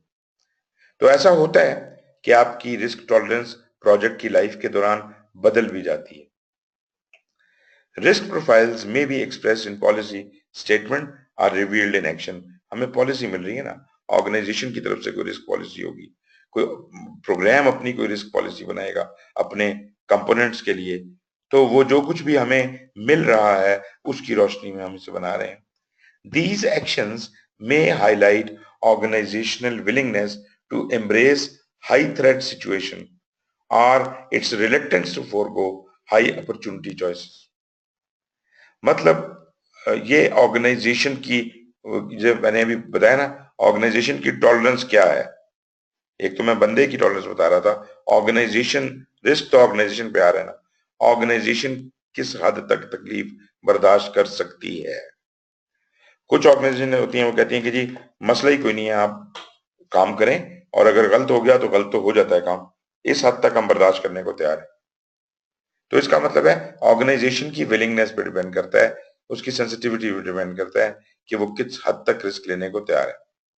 Market factors that apply to the programme and to its components should be included as an environmental factor. जो चीजें बाहर से असरअंदाज होती हैं प्रोग्राम के ऊपर, वो हम एनवायरमेंटल फैक्टर कहलाते हैं। The culture of the organisation, ये इंटरनल फैक्टर है। वो जो बाहर से असरअंदाज हो रही हैं वो एक्सटर्नल फैक्टर है, वो भी एनवायरमेंटल है, कल्चर भी एनवायरमेंटल है।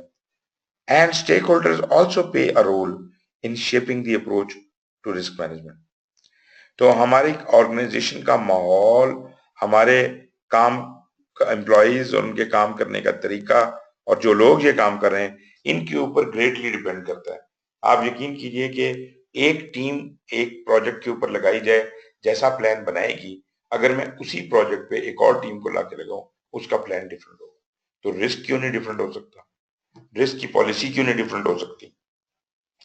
Organisations may have predefined approaches to risk management, जैसे रिस्क की कैटेगरीज बनाने का तरीका पीएमबीओक में दिया हुआ था, common definitions of concepts terms हैं, रिस्क स्टेटमेंट फॉर्मेट्स हैं, रिस्क लिखा कैसे जाता है। ये अगर आपको पीएमबीओके में नहीं मिलता तो आप ऐसा कीजिए कि स्टैंडर्ड फॉर प्रोजेक्ट स्केजुलिंग में देखिए, प्रैक्टिस स्टैंडर्ड फॉर स्केजुलिंग, उसके अंदर इसकी बहुत आला स्टेटमेंट फॉर्मेट दिया हुआ है। उसे कहते हैं कॉज रिस्क इफेक्ट। आप अपने रिस्क को एक फिक्रे की सूरत में लिखते हैं जिसके 3 पार्ट होते हैं। पहला पार्ट जो 2-3 लफ्जों का सेगमेंट है, वो कॉज को डिफाइन करता है कि क्या वजह है। अगले 2-3 अल्फाज रिस्क को डिफाइन करते हैं कि ये रिस्क अक्कर हो जाए, और फिर आखिरी चंद अल्फाज जो हैं वो उसके असर को, इफेक्ट को जाहिर करते हैं। रिस्क जब भी डिफाइन किया जाए इस फॉर्मेट में किया जाए, कॉज रिस्क इफेक्ट। चूंकि काले बादल आ रहे हैं, बारिश होने का इम्कान है, अगर बारिश हो गई तो हम छत नहीं डाल सकेंगे। कॉज क्या है, काले बादल आ रहे हैं, रिस्क क्या है, बारिश होने का इम्कान है, और अगर बारिश हो गई तो क्या हो जाएगा, हम छत नहीं डाल सकेंगे। तो ये अगर नहीं आपको पता तो आप जरूर इसको जरा स्टैंडर्ड को उठाएं। आप लोग सब पीएमआई के मेंबर हैं, फ्री ये आपको अवेलेबल है सारे स्टैंडर्ड। स्केजुलिंग का स्टैंडर्ड देखें एक नजर तो आपको उसमें मिलेगा, या अगर किसी के पास रीटा की किताब है पीएमपी वाली, उसके नहीं, रीटा की पीएमपी वाली किताब में नहीं है, रीटा की एक रिस्क की किताब है आरएमपी की, उसके अंदर उसने बकायदा ये बड़े पूरी बहुत सारी एग्जांपल्स दी हुई हैं इसके स्टेटमेंट फॉर्मेट्स। फिर कुछ स्टैंडर्ड टेम्पलेट आपने बनाई हुई हैं रिस्कों को, रिस्क रजिस्टर की या बाकी चीजों की, रोल्स एंड रिस्पॉन्सिबिलिटीज हैं, अथॉरिटी लेवल्स हैं डिसीजन मेकिंग के लिए। Lessons learned from executing similar programs in the past are also critical assets to be reviewed as component of establishing an effective risk management plan. Output जो इसका होगा that will include the risk program risk management. Naturally ये तो हमने पहले बात की है।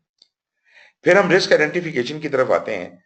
वही जैसे आपने प्रोजेक्ट्स में रिस्क आइडेंटिफिकेशन की थी, हम हर छोटी बड़ी चीज को आइडेंटिफाई करने की कोशिश करेंगे जो रिस्क है, भले वो पॉजिटिव है या नेगेटिव है, छोटा है या बड़ा है, करीब है या दूर है, इंटरनल है या एक्सटर्नल है, रिस्क तो है।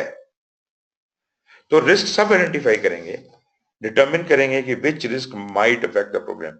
सिर्फ क्राइटेरिया हमारा ये है कि जो चीज भी हमारे प्रोग्राम के ऊपर असरअंदाज हो सकती है, भले पॉजिटिव है या नेगेटिव है, असरअंदाज हो सकती है, तो उसको जरूर लिख लें। इसमें सिलेक्टिव होने की जरूरत नहीं है कि जनाब मोटे मोटे रिस्क लिख लें बाकी ना लिखें। लिखें सारे रिस्क, एनालाइज करेंगे जब, तो उस वक्त क्वालिटेटिव और क्वांटिटेटिव में झड़ जाएंगे। जो मामूली कचरा किस्म के रिस्क हैं वो झड़ जाएंगे, बड़े बड़े रह जाएंगे, उनका हम इलाज कर लेंगे। And prepare for their successful management.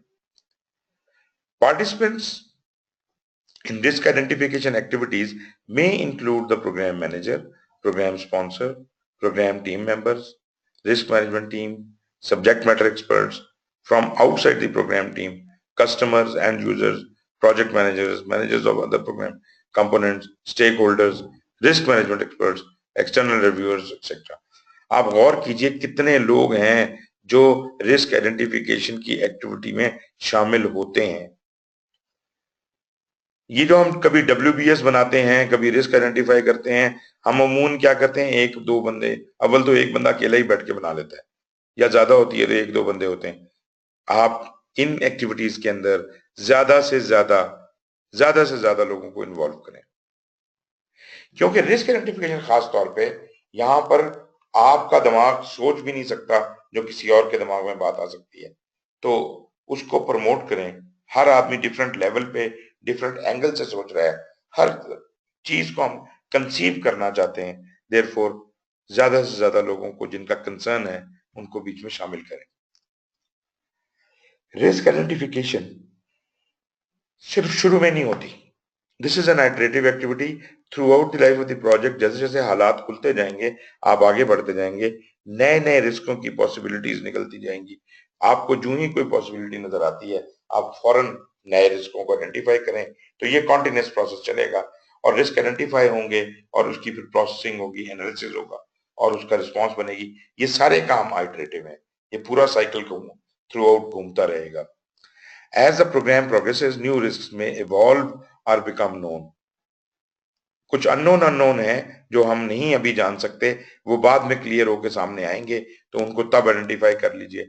या जैसे जैसे वक्त गुजरेगा, जो चीजें हैपन हो रही होंगी उनकी वजह से नई चीजें इवॉल्व होंगी, नए रिस्क पैदा होंगे।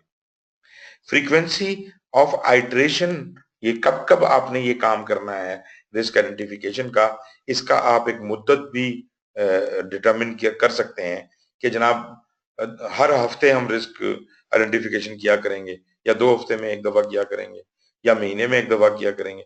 तो बाकायदा आप मीटिंग कॉल करते हैं रिस्क की, और उसमें सारे की स्टेक होल्डर जो प्लेयर्स हैं वो आते हैं, और वो सब बैठ के सोचते हैं। पहले तो रिव्यू करते हैं पुरानी लिस्ट को, फिर उसमें देखते हैं कोई और चीज ऐड तो नहीं हुई, कोई पुराना रिस्क ऐसा तो नहीं जो अब रिस्क ना रहा हो, जिसको रिस्क की लिस्ट से या रजिस्टर से निकाल देना चाहिए।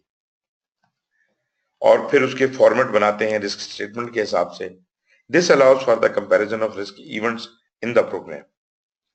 During risk identification, each programme Team member forecasts the outcome of current strategies, plans, and activities and exercises their best judgment to identify new risks. It is important to include contextual information that narrates how or why the risk may affect the program success. जो मैंने आपसे कहा ना कि format में लिखा करें, तो उसमें यही फायदा है कि आपको ये पता था कि क्यों, क्या कॉज क्या है इस रिस्क की और इसका असर क्या होगा। खाली रिस्क लिख देना काफी नहीं है, बल्कि लोग तो रिस्क भी नहीं लिखते। रिस्क है आग लग जाएगी, आप ये नहीं लिखते कि जनाब आग लग जाएगी, आप कहते हैं आग। मुझे बहुत हैरत होती है जब कोई कहता है कि रिस्क आइडेंटिफाई करने को कहा जाए, वो कहता है जी आग, पानी, ये कोई रिस्क है? आग तो कोई रिस्क नहीं है, पानी तो कोई रिस्क नहीं है, बारिश तो कोई रिस्क नहीं है। बारिश का होना रिस्क है, आग का लगना रिस्क है। तो ये वाजे तौर पे रिस्क एक हैपनिंग है, उसे हैपनिंग की तरह लिखें, उसे आग ना कहें, उसे कहें आग लग सकती है, और उससे पेशतर उसकी कॉज दें, किस वजह से आग लग सकती है और आग लगने से क्या नुकसान होगा।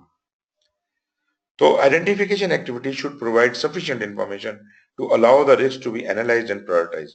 अगर अच्छे तरीके से रिस्क आइडेंटिफाई किया गया है तो आइंदा का काम, अगला काम करने में आसानी पैदा होगी। Program files from previous programs may be used to gather information. This includes actual data and lessons learned. These data may also include or lead to generation of template. आप लोग टेम्पलेट बना सकते हैं, रिस्क रजिस्टर की template हो सकती है, risk statement की टेम्पलेट हो सकती है, और उसको आप इस्तेमाल कर सकते हैं, बहुत अच्छी बात है। लेकिन पीएमआई खुद से कोई रिकमेंडेशन एज सच नहीं देती। उसकी वजह यह है कि पीएमआई ने अगर कोई रिकमेंड कर दिया फॉर्मेट तो वो स्टैंडर्ड बन जाएगा। तो हर ऑर्गेनाइजेशन का अपना अपना फॉर्मेट होता है। Output of this activity is the programme risk register. यहां पे मेरा ख्याल है आज हम छोड़ते हैं और कल एनालिसिस से हम पिक करेंगे, और इसके बाद अब हम कंफर्टेबल हो गए हैं, हमें लगता है कि हम कल खत्म कर लेंगे।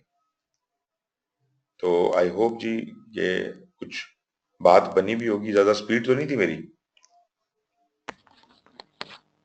नहीं सर, आज वाले टॉपिक्स तो थोड़ा पीएमपी वाले ही थे, इसलिए ज्यादा मुश्किल नहीं हुई। कोई क्वेश्चन जी? Anything which is not clear? No sir, it's okay. No sir, thank you very much. Thank you जी, take care, see you tomorrow. God Hafiz. Inshallah. Assalamu alaikum.